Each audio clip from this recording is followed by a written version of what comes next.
ഞങ്ങൾ തുടങ്ങി വച്ചിരിക്കുന്ന എല്ലാ ശുശ്രൂഷകളെയും ഈശോയെ വിജയത്തിലെത്തിക്കണമേ എന്ന് ഒരു നിമിഷം നമുക്ക് മൗനമായിട്ട് പ്രാർത്ഥിക്കാം. ഒപ്പം തന്നെ ഈ ധ്യാനത്തിൻ്റെ എല്ലാ ഭൗതിക സാഹചര്യങ്ങളെയും അൾത്താരയിൽ സമർപ്പിച്ച് പ്രാർത്ഥിക്കാം. ഈ ആലയത്തിൽ ഈ സമയം ശുശ്രൂഷയിലായിരിക്കുന്ന ഓരോ മക്കളെയും ഈ അൾത്താരയിൽ സമർപ്പിച്ച് പ്രാർത്ഥിക്കാം. ഒപ്പം തന്നെ മധ്യസ്ഥ പ്രാർത്ഥനയിലായിരിക്കുന്നവർ, ഗാന ശുശ്രൂഷയിലായിരിക്കുന്നവർ, മീഡിയയിലായിരിക്കുന്നവർ, ക്യാമറ കൈകാര്യം ചെയ്യുന്നവർ, സൗണ്ട് കൈകാര്യം ചെയ്യുന്നവർ, എല്ലാവരെയും ഈ അൾത്താരയിൽ സമർപ്പിച്ച് പ്രാർത്ഥിക്കാം. ഈശോയെ എല്ലാ ഭൗതിക സംവിധാനങ്ങളെയും നിൻ്റെ ആത്മാവ് വന്ന് നിറയാനുള്ള ചാലകങ്ങളാക്കി മാറ്റണമേ എന്ന് നമുക്ക് ഒരു നിമിഷം മൗനമായിട്ട് പ്രാർത്ഥിക്കാം. ഒരിക്കൽ കൂടെ നാളിതുവരെ കൃപാസനത്തിൽ വന്ന് മരിയൻ ഉടമ്പടിയെടുത്ത് പ്രാർത്ഥിച്ചു പോയിട്ടുള്ള മുഴുവൻ ദൈവമക്കളുടെയും നിയോഗങ്ങളെ ഈ അൾത്താരയിൽ സമർപ്പിച്ചുകൊണ്ട് പരിശുദ്ധ അമ്മയുടെ പ്രത്യക്ഷീകരണത്തിൻ്റെ സ്ഥിരം സാക്ഷികളാക്കി ഞങ്ങളെ ഓരോരുത്തരെയും ഉയർത്തണമേ എന്ന് പ്രാർത്ഥിച്ചുകൊണ്ട് ദിവ്യകാരുണ്യനാഥനെ വരവേറ്റുകൊണ്ട് നമുക്ക് ഇരുകരങ്ങളെ ഉയർത്തി ശക്തമായി സ്തുതിക്കാം. ഹാലലൂയ, മഹത്വം മഹത്വം, ആരാധന ആരാധന, hallelujah hallelujah hallelujah hallelujah hallelujah hallelujah. ഈശോയെ, വചനം സ്വീകരിക്കുവാൻ ഞങ്ങളുടെ അന്തരംഗങ്ങളെ ഒരുക്കണമേ. ആത്മാവിന്റെ ശക്തി ഈശോയെ ആലയത്തിലേക്ക് അയക്കണമേ എന്ന് പ്രാർത്ഥിക്കുന്നു. നിന്നെ അറിഞ്ഞ് അനുഭവിച്ച് സ്നേഹിച്ച് ആരാധിക്കുവാൻ ഈ ആരാധന മണിക്കൂറിൽ ഞങ്ങൾക്ക് പ്രത്യേകമായ അഭിഷേകം നൽകണമേ എന്ന് പ്രാർത്ഥിക്കുന്നു. ലോകത്തിന്റെ അതിർത്തികൾ വരെ നിനക്ക് സുവിശേഷം, നിന്റെ സുവിശേഷത്തിന് സാക്ഷ്യം നൽകുവാൻ ഞങ്ങളെ തിരഞ്ഞെടുത്ത് അഭിഷേകം ചെയ്യണമേ എന്ന് പ്രാർത്ഥിക്കുന്നു. ഹല്ലേലൂയ ഹല്ലേലൂയ ഹല്ലേലൂയ ഹല്ലേലൂയ. മഹത്വം മഹത്വം, ആരാധന ആരാധന, ഹല്ലേലൂയ ഹല്ലേലൂയ ഹല്ലേലൂയ. യേശുവേ നന്ദി, യേശുവേ ആരാധന, മഹത്വം മഹത്വം, ആരാധന ആരാധന, ഹല്ലേലൂയ ഹല്ലേലൂയ ഹല്ലേലൂയ. യേശുവേ നന്ദി, യേശുവേ ആരാധന, ഹല്ലേലൂയ. ആരാധന മഹത്വം കർത്താവേ. കർത്താവേ, ശരണപ്പെട്ട് അണഞ്ഞിരിക്കുന്ന ഓരോരുത്തരെയും കൃപയാൽ അവിടുന്ന് അനുഗ്രഹിക്കണമേ. രോഗങ്ങൾക്ക് സൗഖ്യം നൽകണമേ. ജീവിത പ്രശ്നങ്ങളെ പരിഹരിക്കണമേ. സങ്കടങ്ങളെ അകറ്റണമേ. പരീക്ഷകൾക്ക് വിജയം നൽകണമേ. തടസ്സങ്ങൾ മാറ്റണമേ. മക്കളെ നൽകി അനുഗ്രഹിക്കണമേ. തടസ്സങ്ങൾ മാറ്റണമേ. വിദേശത്ത് പോകുവാനുള്ള വഴികൾ തുറന്നു കൊടുക്കണമേ. കോടതി വ്യവഹാരങ്ങൾക്ക് പരിഹാരം നൽകണമേ. ഓപ്പറേഷന് വിജയം നൽകണമേ. പാപ്പയെ സൗഖ്യപ്പെടുത്തണമേ. കർത്താവേ, അവിടുത്തെ സന്നിധിയിലേക്ക് സമർപ്പിക്കുന്ന പ്രാർത്ഥന കരുണയാൽ സ്വീകരിക്കണമേ. ഹല്ലേലൂയ, സ്തുതി കർത്താവേ. ആരാധന ആരാധന ആരാധന മഹത്വം കർത്താവേ, സ്തുതി കർത്താവേ. ആരാധന മഹത്വം. ഭൂസ്വർലോകങ്ങളുടെ രാജ്ഞിയായ അങ്ങയ്ക്ക് ഭൗമ സംരക്ഷണത്തിനായി പ്രപഞ്ച പ്രകൃതിയെ തിരുസഭ പ്രതിഷ്ഠിക്കുവാൻ ഈ പ്രത്യക്ഷീകരണം വഴി ഇടയാക്കണമേ. പരിശുദ്ധയമ്മേ, ജപമാല മാതാവേ, സകല കൃപാസനം പ്രാർത്ഥനകളോടും ചേർത്ത് ഞങ്ങളിപ്പോൾ പ്രാർത്ഥിക്കുന്ന ഈ സമൂഹത്തിന്റെ പ്രത്യേക നിയോഗവും നമ്മുടെ എല്ലാ അപേക്ഷകളും പ്രാർത്ഥനകളും പരിശുദ്ധ കൃപാസന മാതാവിന്റെ സംരക്ഷണയിൽ ഈശോയ്ക്ക് സമർപ്പിക്കാം. VP ജോസഫ് അച്ഛന്റെ പ്രത്യേക നിയോഗങ്ങൾക്ക് വേണ്ടിയും നമുക്കിപ്പോൾ പ്രാർത്ഥിക്കാം. അമ്മയുടെ പ്രത്യക്ഷീകരണത്തിന്റെ ഈ അനുഗ്രഹവേളയിൽ ഞങ്ങൾക്ക് സാധിച്ചു തരുവാൻ കനിയണമേ. ആമേൻ. നമുക്ക് സ്തുതിച്ച് പ്രാർത്ഥിക്കാം. ഹല്ലേലൂയ, യേശുവേ സ്തുതി, ആരാധന മഹത്വം കർത്താവേ. ഈ ആരാധന മണിക്കൂറിനെ അവിടുന്ന് അനുഗ്രഹിക്കണമേ. സന്ദേശങ്ങളാൽ അവിടുന്ന് നിറയ്ക്കണമേ. അച്ഛന്റെ അധരങ്ങളിലൂടെ ഈ കാലത്തിൽ ചേർന്നത് ഞങ്ങളുടെ ജീവിതത്തിൽ ഉപകരിക്കുന്ന സന്ദേശങ്ങൾ നൽകി ഞങ്ങളെ അവിടുന്ന് സഹായിക്കണമേ. ഹല്ലേലൂയ കർത്താവേ, സ്തുതി, ആരാധന കർത്താവേ, മഹത്വം കർത്താവേ, ആരാധന കർത്താവേ, സ്തുതി, ആരാധന മഹത്വം മഹത്വം ആരാധന ആരാധന. ഹല്ലേലൂയ.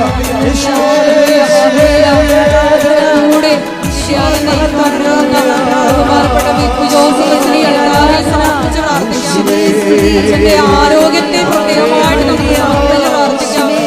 എടുത്തിരിക്കുന്ന എല്ലാ ശുശ്രൂഷ മേഖലകളെയും സമർപ്പിച്ച് പ്രാർത്ഥിക്കാം. പുതിയ പുതിയ വെളിപ്പെടുത്തലുകൾ ശുശ്രൂഷ മേഖലകൾ ഉണ്ടാകണമേ എന്ന് പ്രാർത്ഥിക്കുന്നു. ഏറ്റെടുത്തിരിക്കുന്ന എല്ലാ ശുശ്രൂഷ മേഖലകളെയും വിജയത്തിലെത്തിക്കണമേ എന്ന് പ്രാർത്ഥിക്കുന്നു. ആത്മാവിന്റെ വലിയ അഭിഷേകം എല്ലാ മേഖലകളിൽ നൽകണമേ എന്ന് പ്രാർത്ഥിക്കുന്നു. ഹല്ലേലൂയ ഹല്ലേലൂയ, മഹത്വം, ഹല്ലേലൂയ ഹല്ലേലൂയ.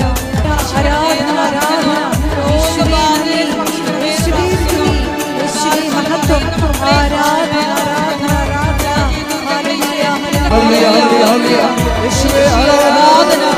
ഹല്ലേലൂയ. മഹത്വം, മഹത്വം. ആരാധന, ആരാധന. ഹല്ലേലൂയ. ആരാധന. ഹല്ലേലൂയ. മഹത്വം, മഹത്വം. ആരാധന, ആരാധന. ഹല്ലേലൂയ, ഹല്ലേലൂയ. യേശുവേ ആരാധന. ഹല്ലേലൂയ, ഹല്ലേലൂയ, ഹല്ലേലൂയ. ആരാധന, ഹല്ലേലൂയ. യേശുവേ ആരാധന, ആരാധന, ആരാധന. യേശുവേ നന്ദി, മഹത്വം, മഹത്വം. മഹത്വം. യേശുവേ ആരാധന, ആരാധന, ആരാധന. യേശുവേ നന്ദി, മഹത്വം, മഹത്വം, മഹത്വം. യേശുവേ ആരാധന. ഹല്ലേലൂയ, ഹല്ലേലൂയ, ഹല്ലേലൂയ. യേശുവേ മഹത്വം, മഹത്വം, മഹത്വം. ഹല്ലേലൂയ. യേശുവേ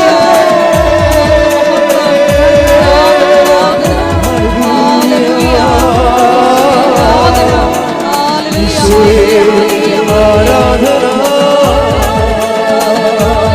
ഹല്ലേലൂയ, ഹല്ലേലൂയ, ഹല്ലേലൂയ. യേശുവേ ആരാധന.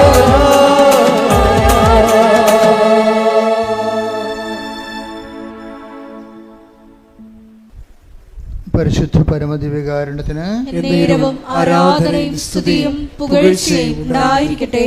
പരിശുദ്ധ പരമദിവ്യകാരുണ്യത്തിന് എന്നേരവും ആരാധനയും സ്തുതിയും പുകഴ്ചയും ഉണ്ടായിരിക്കട്ടെ. പരിശുദ്ധ പരമദിവ്യകാരുണ്യത്തിന് എന്നേരവും ആരാധനയും സ്തുതിയും പുകഴ്ചയും ഉണ്ടായിരിക്കട്ടെ. എൻ്റെ പ്രിയപ്പെട്ടവരെ,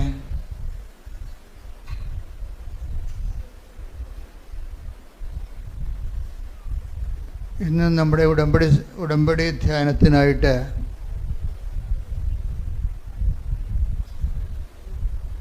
നമ്മൾ സാക്ഷ്യ വിചാരണയ്ക്കായി എടുക്കുന്നത് ഇന്നലെ പറഞ്ഞ ഒരു സാക്ഷ്യമാണ്. ഒരു വൈദികനാണ് ആ സാക്ഷ്യം പറഞ്ഞത്. 2025 ഒരു പ്രത്യേകത ഞാൻ നോക്കിയിട്ട് വൈദികരുടെ സാക്ഷ്യങ്ങൾ കൂടുന്നുണ്ട്.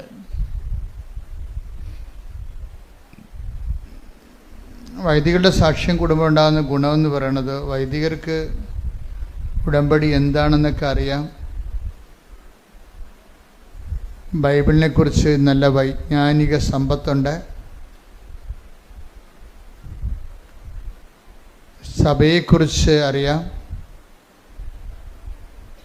അവർ വർഷങ്ങൾ ഈ വിഷയം പഠിക്കുന്നതാണ്. അപ്പോഴവർ ഈ മേഖലയിൽ ഇൻവെസ്റ്റ് ചെയ്യുമ്പോൾ അതിൽ നിന്ന് കിട്ടുന്ന ഔട്ട്പുട്ടുകൾ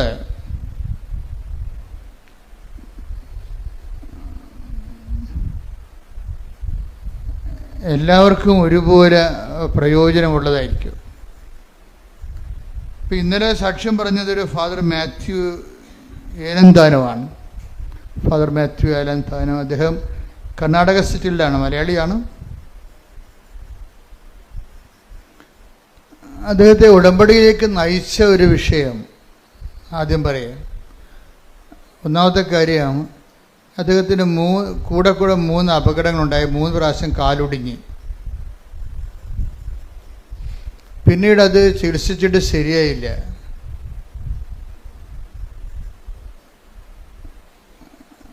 അപ്പോൾ ഗുരുതരമായ രീതിയിൽ കാല് അമ്പ്യൂട്ട് ചെയ്യണമെന്ന് ഡോക്ടർ പറഞ്ഞു, മുറിച്ച് കളയണമെന്ന്. അപ്പം അങ്ങനെ ഒരു നിസ്സാരമായ കാര്യമല്ലത്. വളരെ നമ്മുടെ കാലൊന്നും മുറിച്ച് കളയേണ്ട ഒരു അവസ്ഥ വന്ന് തീർന്നില്ല നമ്മുടെ സഞ്ചാരം. അതോടുകൂടി നമ്മുടെ സഞ്ചാരം തീർന്നു. കാലുള്ളപ്പോൾ കൃപാസനത്തിൽ വരാൻ ഭയങ്കര അകലമാണല്ല എന്നൊക്കെ പറയും. ഇനിയിപ്പോൾ പകരമാണെന്ന് പറയണ്ട, കാലം മുറിച്ച് വീട്ടിലിരുന്നാൽ മതിയല്ലോ. അല്ലേ, കാലുള്ളവർക്കല്ലേ ഒത്തിരി പ്രശ്നങ്ങളൊക്കെ പറയണത്. അയ്യോ ഭയങ്കര ഒരു ദിവസം മുഴുവൻ പോകില്ല, അവിടെ കൃപാസനത്തിൽ ഇരിക്കുമ്പോൾ ഭയങ്കര വിയർപ്പാണല്ലോ, എന്തെല്ലാം പരിപാടിയാണ് പറയണത്. ഈ ദിവസങ്ങളിൽ അമേരിക്കയിൽ നമ്മുടെ സഹപ്രവർത്തകയാണ് അവിടെ ധ്യാനം നടത്തുന്നതിൽ ത്രേസ്യാമ്മ ചേച്ചി എന്നെ വിളിച്ച് വെറുതെ പറഞ്ഞ്, അച്ഛാ കൃപാസനത്തിൻ്റെ വീഡിയോ കാണുമ്പോൾ ഭയങ്കര സങ്കടം തോന്നണ് കാര്യം, ആൾക്കാരൊക്കെ ഇങ്ങനെ പുഴുക്കിലും വേർപ്പിലും ഇരിക്കുകയാണല്ലോ എന്ന്. അപ്പോൾ ഇത് ഞങ്ങൾക്ക് എന്തെങ്കിലും ചെയ്യാൻ പറ്റുമോ വെച്ചാൽ ഞങ്ങൾ ചെയ്യാൻ തയ്യാറാണെന്ന്. ഞാൻ അവരോട് സഹായമൊന്നും ചോദിച്ചില്ല, കാരണം നമ്മുടെ പ്രഖ്യാപിത പോളിസിയാണല്ലോ. അപ്പം നമ്മളെ സംബന്ധിച്ചിടത്തോളം ജനങ്ങളല്ല, ഈശോയ്ക്ക് നമ്മൾ കൊടുക്കുന്ന ഒരു നോട്ടുണ്ടത് എന്ന് വെച്ച് കഴിഞ്ഞാൽ ഈശോയെ വെച്ചിട്ട് കർത്താവ് തരുന്ന ഈ ശുശ്രൂഷയെ നമ്മൾ വെച്ച് മുതലാക്കണില്ലെന്ന് ആദ്യം അറിയേണ്ടത് ആരാണ്? മനുഷ്യരല്ല. ആരും, അത് ദൈവമാണ് അറിയേണ്ടത്.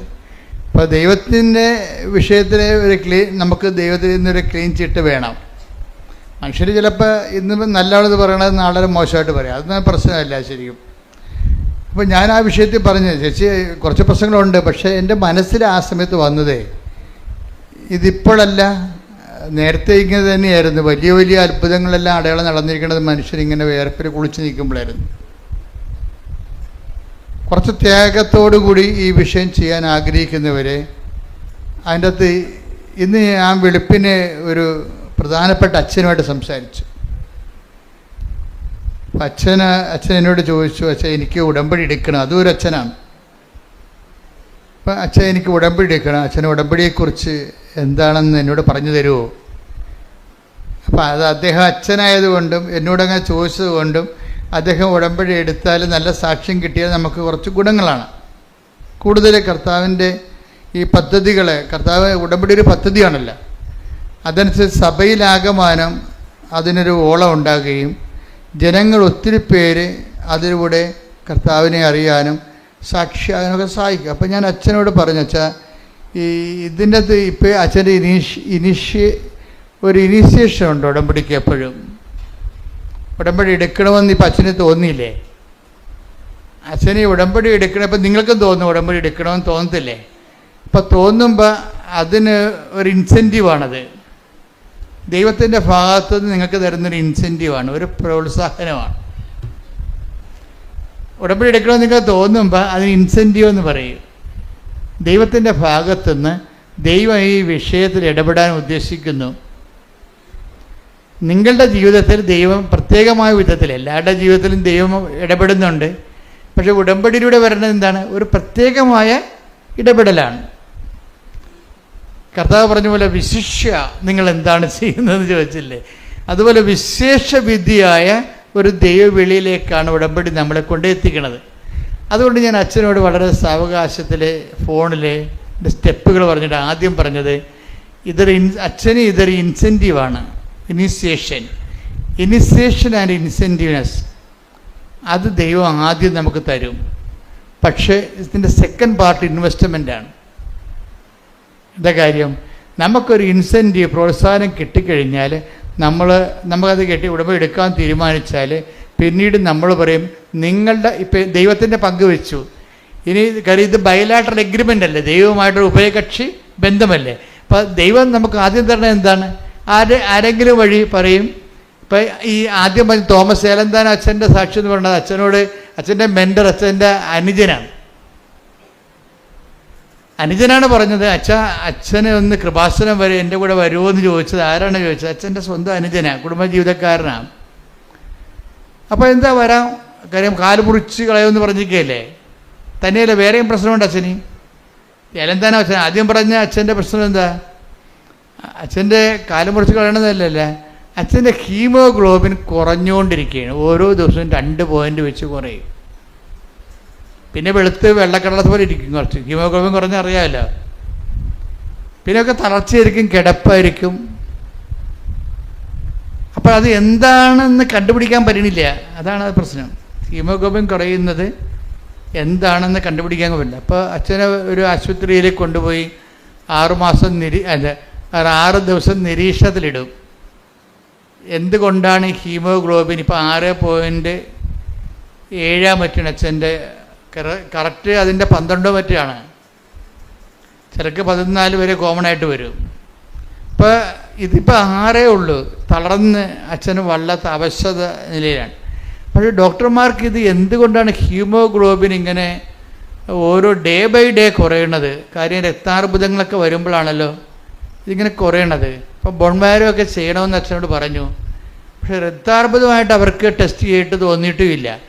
അപ്പോൾ അതുകൊണ്ട് അവരുടെ കയ്യിൽ നിന്ന് ഇങ്ങനെ ഒളിച്ച് കളിക്കുകയാണ്. എന്തുകൊണ്ടാണ് ഹീമോഗ്ലോബിൻ ഇങ്ങനെ ഡേ ബൈ ഡേ ദിവസം പ്രതി കുറയണത്? അതിൻ്റെ കാരണങ്ങൾ കണ്ടുപിടിക്കാൻ 6 ദിവസത്തെ നിരീക്ഷണം കഴിഞ്ഞിട്ടും പറ്റണില്ല.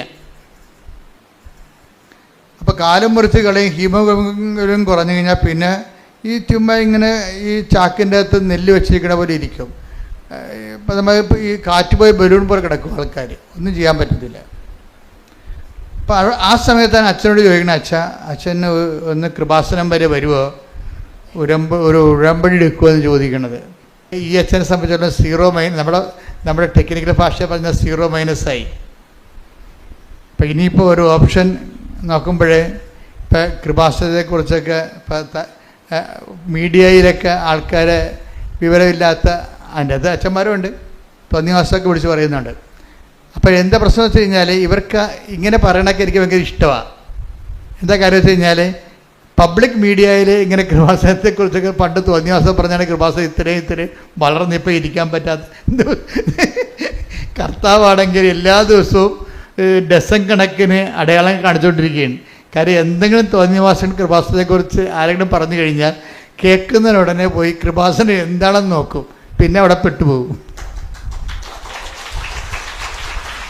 അതെന്താ കാര്യം വെച്ച് കഴിഞ്ഞാൽ നിങ്ങൾ കാണുന്നത് ജനങ്ങളുടെ അനുഭവങ്ങളല്ലേ പറയണം. 10,000 ഉണ്ട് സാക്ഷ്യം, 10,000 സാക്ഷ്യങ്ങളുണ്ട്. കാര്യം ജനങ്ങളുടെ വ്യത്യസ്തങ്ങളായ ജീവിത അനുഭവങ്ങളാണ് പറയണത്.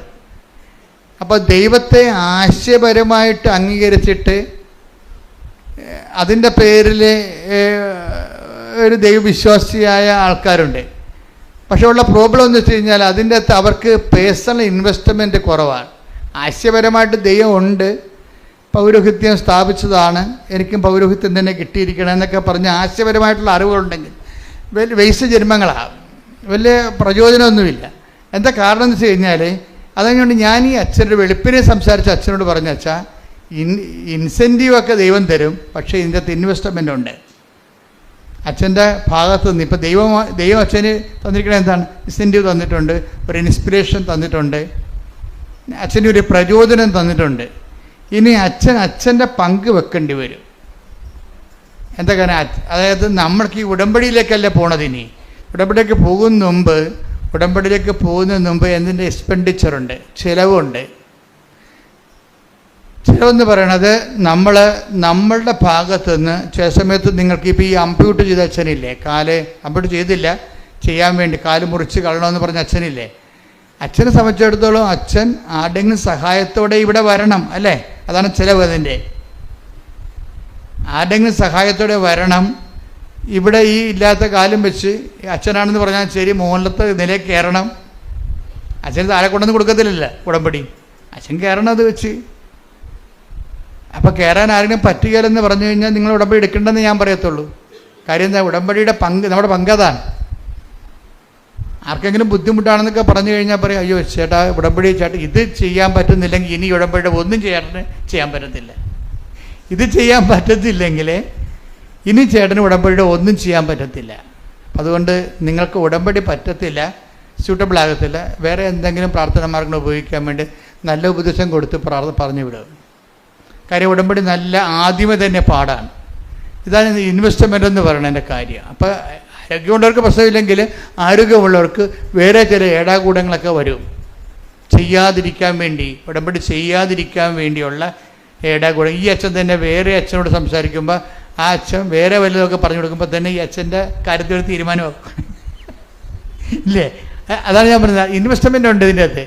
അതിനെ അതിലംഘിച്ചുകൊണ്ട് വേണം, അതിനുള്ള ആംബിയൻസ് ആംബിയർ ഇദ്ദേഹത്തിന് ഉണ്ടെങ്കിൽ മാത്രമേ ഇദ്ദേഹത്തെ കൊണ്ട് ദൈവം ഉടമ്പടി എടുപ്പിക്കത്തുള്ളൂ. അപ്പോൾ അതുകൊണ്ട് ഇനിയുള്ള ദിവസങ്ങൾ അച്ഛന് നിർണായകമാണ്. ഏത് വശത്തുനിന്നും എങ്ങനെയും ആത്മീയമായ പണി കിട്ടാനുള്ള എല്ലാവിധ സാധ്യതകളുകൊണ്ടാണ് അച്ഛൻ്റെ വാരഫലം അതാണെന്ന് പറഞ്ഞ് കാര്യം പറഞ്ഞത്.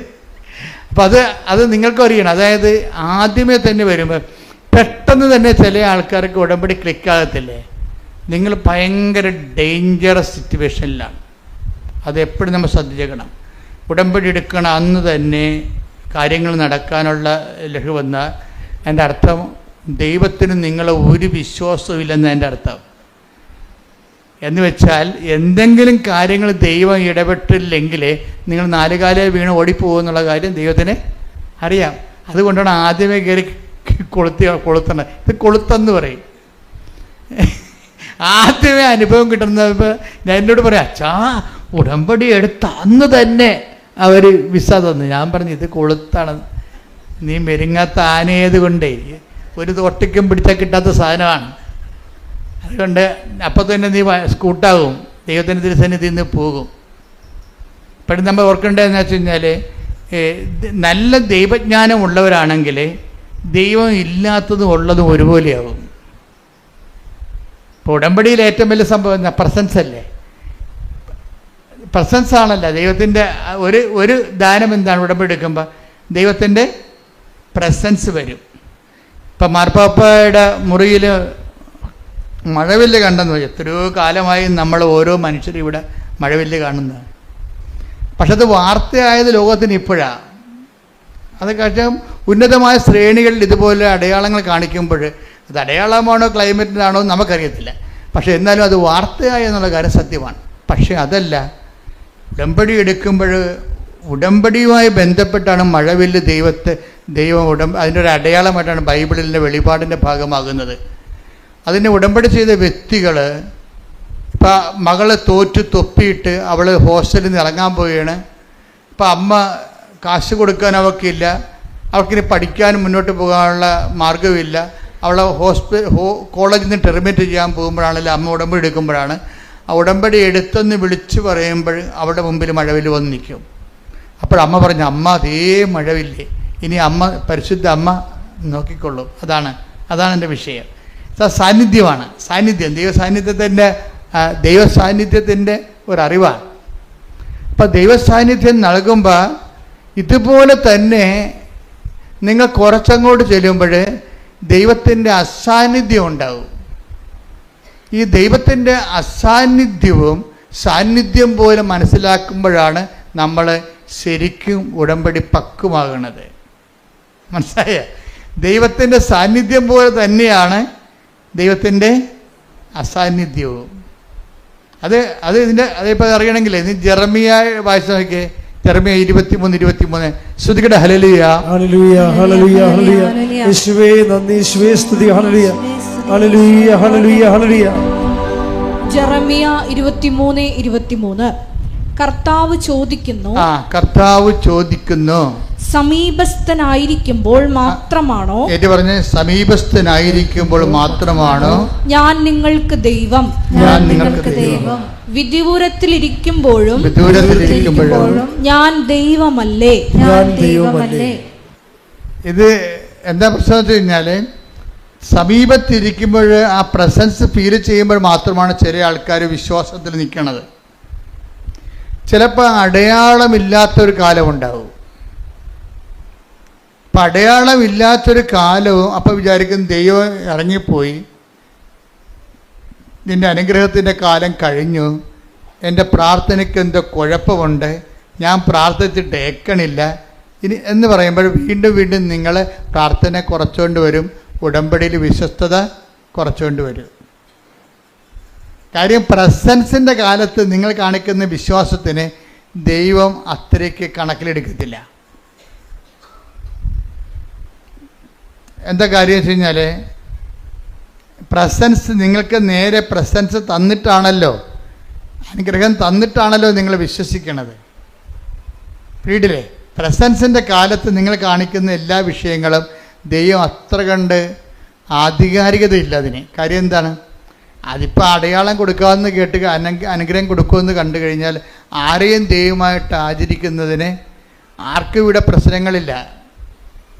അഹ്റോന് പുരോഹിത വേഷം ധരിപ്പിക്കുമ്പോൾ നിത്യത വരെ അഹ്റോൻ്റെ എല്ലാ തലമുറകൾക്കുമായിട്ടാണ് ദൈവസാന്നിധ്യം മോസസ് ഓരോ ഉടുപ്പ് ധരിപ്പിക്കണം അഹ്റോന്. പക്ഷെ ആ അഹ്റോൻ തന്നെയാണ് ഒരു നിമിഷം ഈജിപ്തിൽ നിന്ന് നമ്മളെ രക്ഷിച്ചത് ഈ കാളക്കുട്ടിയാണെന്ന് പറയണത്. ദൈവത്തെ മാറ്റി നിർത്തിക്കൊണ്ട് കാളക്കുട്ടിയെ ആരാധിക്കുന്നതിന് മനുഷ്യന് ഒന്നൊന്നും അറിഞ്ഞാൽ മതി, ഒന്ന് തിരിഞ്ഞാൽ മതി, അത് ദൈവത്തിന് നല്ലവണ്ണം അറിയാം. അതിൻ്റെ അടയാളം കാണിക്കുന്ന കാലത്ത് വലിയ ആർഭാടത്തോടെ സാക്ഷ്യം പറയുകയും അടയാളമില്ലാത്ത കാലത്ത് ദൈവം ഇല്ല എന്ന രീതി ജീവിക്കുകയും ചെയ്യുന്ന അവസ്ഥ ഉണ്ട്. അതുകൊണ്ടാണ് ദൈവം ചോദിക്കണത് ജെറമിയ 23:23 ഞാൻ ഒന്നുകൂടി വായിച്ചത്, സമീപസ്ഥനായിരിക്കുമ്പോൾ മാത്രമാണോ ഏറ്റു പറഞ്ഞ് സമീപസ്ഥനായിരിക്കുമ്പോൾ മാത്രമാണോ ഞാൻ നിങ്ങൾക്ക് ദൈവം ഞാൻ നിങ്ങൾക്ക് ദൈവം വിദൂരത്തിലിരിക്കുമ്പോഴും ഞാൻ ദൈവമല്ലേ ഞാൻ ദൈവമല്ലേ. അപ്പൊ നിങ്ങളുടെ വിഷയം നടന്നില്ല എന്ന് വെച്ചുകൊണ്ട് ദൈവത്തിന് വല്ല മാറ്റമുണ്ടോ? അതാണ് പ്രശ്നം. വിഷയം നടന്നില്ല, താമസിക്കുന്നു എന്ന് പറയുമ്പോഴേ ദൈവത്തിന് മാറ്റമുണ്ട് എന്ന് പറഞ്ഞുകൊണ്ടാണ് നിങ്ങൾ മാറിയിട്ട് പഴയ മനുഷ്യരായിട്ട് മാറുന്നത്. നമ്മളെ പഴയ മനുഷ്യരാക്കുന്ന ഒത്തിരി സാഹചര്യങ്ങളുണ്ട് സമൂഹത്തിൽ. ബൈബിളിൽ പുതിയ മനുഷ്യനും പഴയ മനുഷ്യനും ഒന്നുണ്ട്. Take the word of God. ശ്രുതിക്കട്ടെ. ഹല്ലേലൂയ ഹല്ലേലൂയ ഹല്ലേലൂയ ഹല്ലേലൂയ ഹല്ലേലൂയ. യേശുവേ നന്ദി, യേശുവേ സ്തുതി. ഹല്ലേലൂയ ഹല്ലേലൂയ ഹല്ലേലൂയ. കൊളോസ്യസ് 3:10 എടുത്തേ. കൊളോസ്യസ് 3:10. ശ്രുതിക്കട്ടെ. ഹല്ലേലൂയ. യേശുവേ നന്ദി, യേശുവേ ആരാധന ആരാധന ആരാധന ആരാധന. കൊളോസ്യസ് 3:10. സമ്പൂർണ്ണ ജ്ഞാനം കൊണ്ട് പറഞ്ഞേ. സമ്പൂർണ്ണ ജ്ഞാനം കൊണ്ട് സൃഷ്ടാവിന്റെ പ്രതിച്ഛായക്കനുസൃതമായി നവീകരിക്കപ്പെടുന്ന പുതിയ മനുഷ്യനെ ധരിക്കുവിൻ. അപ്പൊ പഴയ മനുഷ്യനെ അതിന്റെ ചെയ്തികളോടുകൂടെ 9 എടുത്ത് ശ്രുതികടലേ. പഴയ മനുഷ്യനെ പറഞ്ഞ പഴയ മനുഷ്യനെ അവന്റെ ചെയ്തികളോടുകൂടി നിഷ്കാസനം ചെയ്യുവിൻ. നിഷ്കാസനം ചെയ്യുവിൻ. അതായത് രണ്ട് മനുഷ്യന് ഉടമ്പടിക്ക് ശേഷവും ഉടമ്പടിക്ക് മുമ്പും ഉടമ്പടിക്ക് ശേഷവും ദൈവം ആഗ്രഹിക്കുന്ന ഒരു പ്രക്രിയയുണ്ട്. അത് എവിടം വരെ എത്തിയെന്ന് അതിൻ്റെ റേറ്റിംഗ് നോക്കണം. പറഞ്ഞാൽ ശരി, ഭയങ്കര സീരിയസാണ്. ദൈവം ഇങ്ങനെ അകന്നു പോകണമെന്നും അല്ല പ്രശ്നം. നിങ്ങൾക്ക് ദൈവത്തെ മനസ്സിലാക്കാൻ പറ്റാതെ വരുമ്പോൾ അകന്നതുപോലെ അനുഭവിക്കുകയാണ്. കാര്യം ദൈവം ഇങ്ങനെ അകന്നു പോകുന്നു അല്ല അടുത്ത് വരുന്നു എന്നുള്ളതല്ല പ്രശ്നം ഇവിടുത്തെ. എന്താണ്? നമ്മൾക്ക് ദൈവത്തെ മനസ്സിലാക്കാൻ പറ്റാത്ത അവസ്ഥ വന്നാൽ ദൈവം അകന്നതുപോലെയാണ് നമുക്ക് അത് ആപേക്ഷികം. അപ്പം നമ്മുടെ ആധ്യാത്മിക അവസ്ഥ അനുസരിച്ചുകൊണ്ടാണ് ദൈവം അടുത്തോ അകന്നോ എന്നറിയണത്. നമുക്ക് ദൈവത്തെ അനുഭവിക്കാൻ പറ്റാത്തൊരു സിറ്റുവേഷൻസ് ഉണ്ടാകണത് എങ്ങനെയാണ്? ഈ പഴയ മനുഷ്യനിലേക്ക് നമ്മൾ തിരിച്ചു പോകും. പഴയ മനുഷ്യൻ, അതാണ് ഉടമ്പടിക്ക് ശേഷവും ഉടമ്പടിക്ക് മുമ്പും എന്ന് പറയണത്. ഉടമ്പടിക്ക് മുമ്പ് എങ്ങനെയായിരുന്നോ അതുപോലെ തന്നെയാണ് ഉടമ്പടിക്ക് ശേഷവും. കുറച്ച് അടയാളം കാണാതെ വരുമ്പോൾ നിങ്ങൾ ഉടമ്പടി മറന്നിട്ട് ദൈവത്തെയും മറന്നിട്ട് പഴയതാണ് നല്ലതെന്ന് പറയും. പഴയതാണ് നല്ലത് എന്ന് പറയണത് ഇപ്പോഴൊന്നുമല്ല, പണ്ട് മുതലേ ഉള്ളതാണ്. പഴയതാണ് പുതിയ വീഞ്ഞ് കുടിച്ചതിന് ശേഷം പഴയതാണ് നല്ലതെന്ന് അവർ പറയുന്നുവെന്നാണ്. അതായത് അവർ ശീലിച്ച ഹാബിറ്റായിപ്പോയ സംഭവമുണ്ട്. അഭിരുചികളും ഹാബിറ്റുമായിട്ട് ബന്ധമുണ്ട്. ഹാബിറ്റ് എന്ന് പറഞ്ഞാൽ എന്താ? ശീലം. ഒരു നന്മ തിന്മകൾ എല്ലാം അനുഭവ തലങ്ങളിൽ അതൊരു ശീലമോ നല്ല ശീലമോ ദുശീലമോ ആണ്.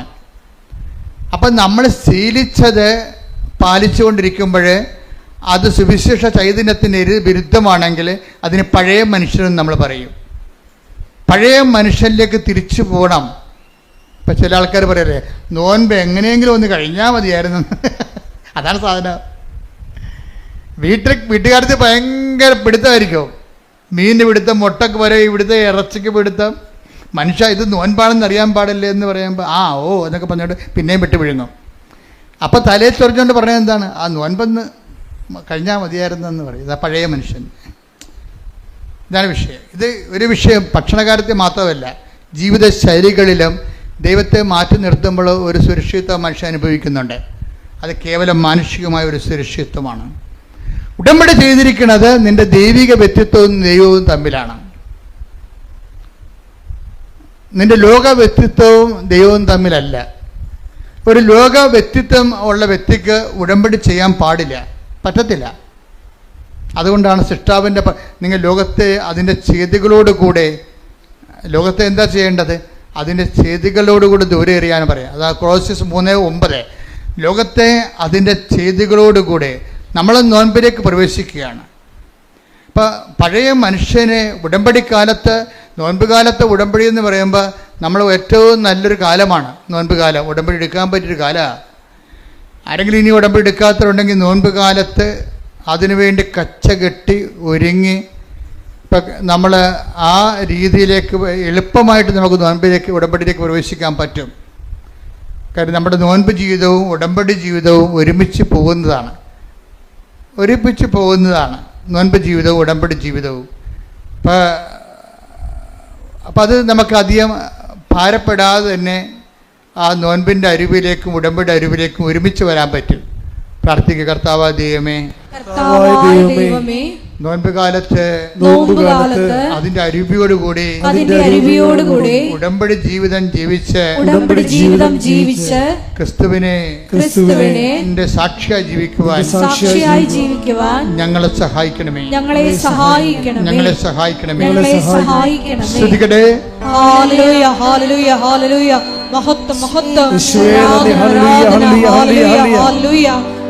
നോമ്പുകാല ചൈതന്യം ഉൾക്കൊണ്ട് ഞങ്ങളുടെ ഉടമ്പടി ജീവിതത്തെ പുനഃക്രമീകരിക്കുവാൻ ഈ ആരാധനയിലൂടെ ഞങ്ങളെ അഭിഷേകം ചെയ്യണമേ. യാക്കോബ് 1:27, അതായത് ഉടമ്പടിയും ഒരു വേർപാട് ജീവിതവും ഉണ്ട്. നോൻപുകാലത്ത് ഈ അരൂപിയിലേക്ക് നമുക്ക് എളുപ്പം വരാൻ കഴിയും. യാക്കോബ് 1:27 വായിച്ച്. പിതാവായ ദൈവത്തിന്റെ മുമ്പിൽ പറഞ്ഞേ.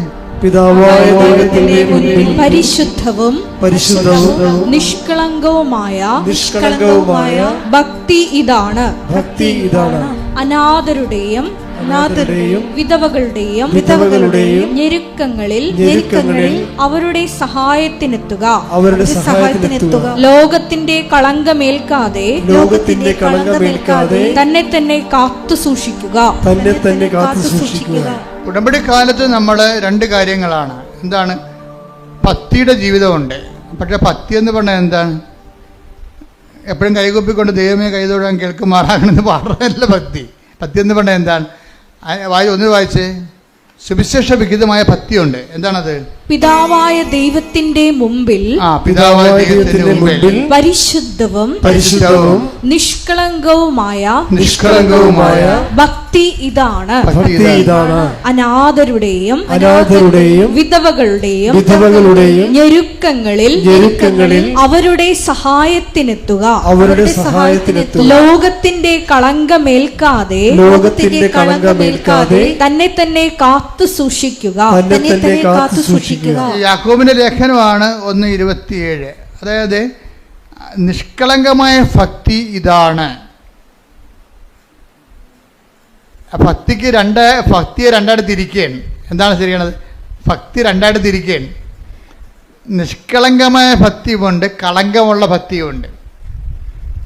ഇപ്പം ചില പള്ളികളിലൊക്കെ ചെല്ലുമ്പോൾ എഴുന്നള്ളത്തം കഴിയുമ്പോൾ ആൾക്കാർ ഒരു നിക്കറൊക്കെ ഉടുത്ത് തോർത്തൊക്കെ ഉടുത്ത് അല്ലെങ്കിൽ പാൻസൊക്കെ ഇട്ട് കിടന്ന് ഉരുളണത് കാണാം.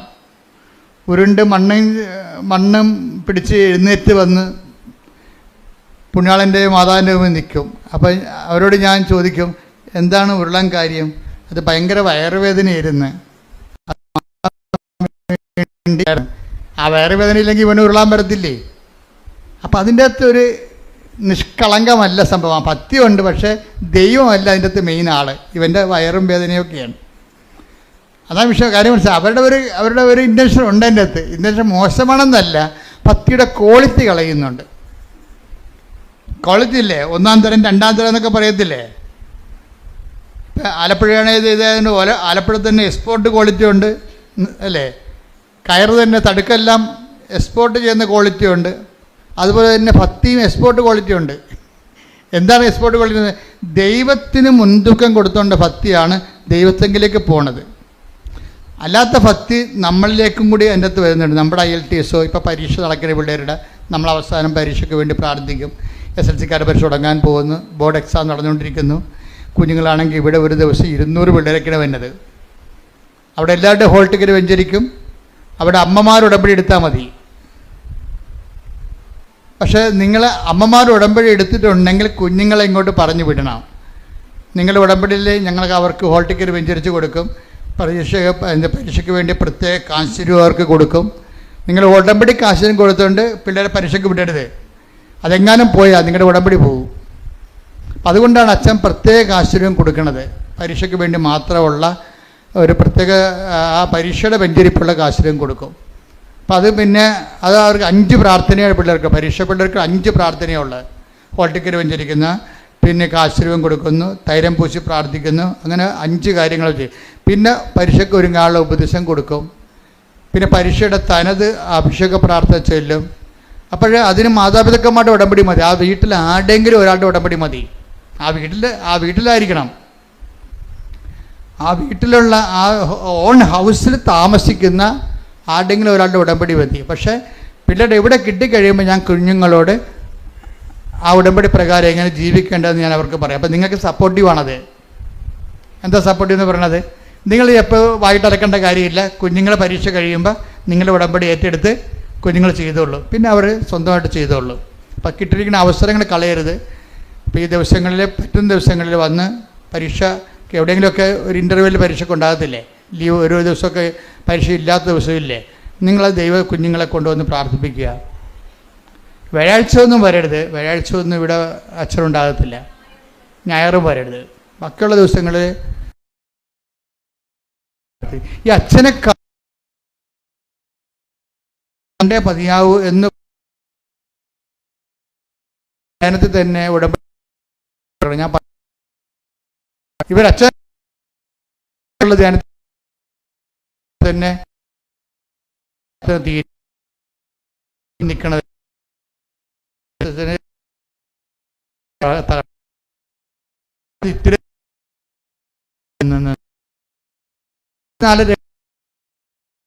അതുകൊണ്ട് ഉണ്ടാകുകയല്ല. പക്ഷേ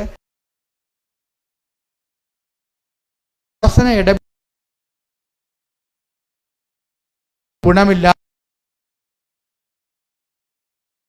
എന്ത് എൻ്റെ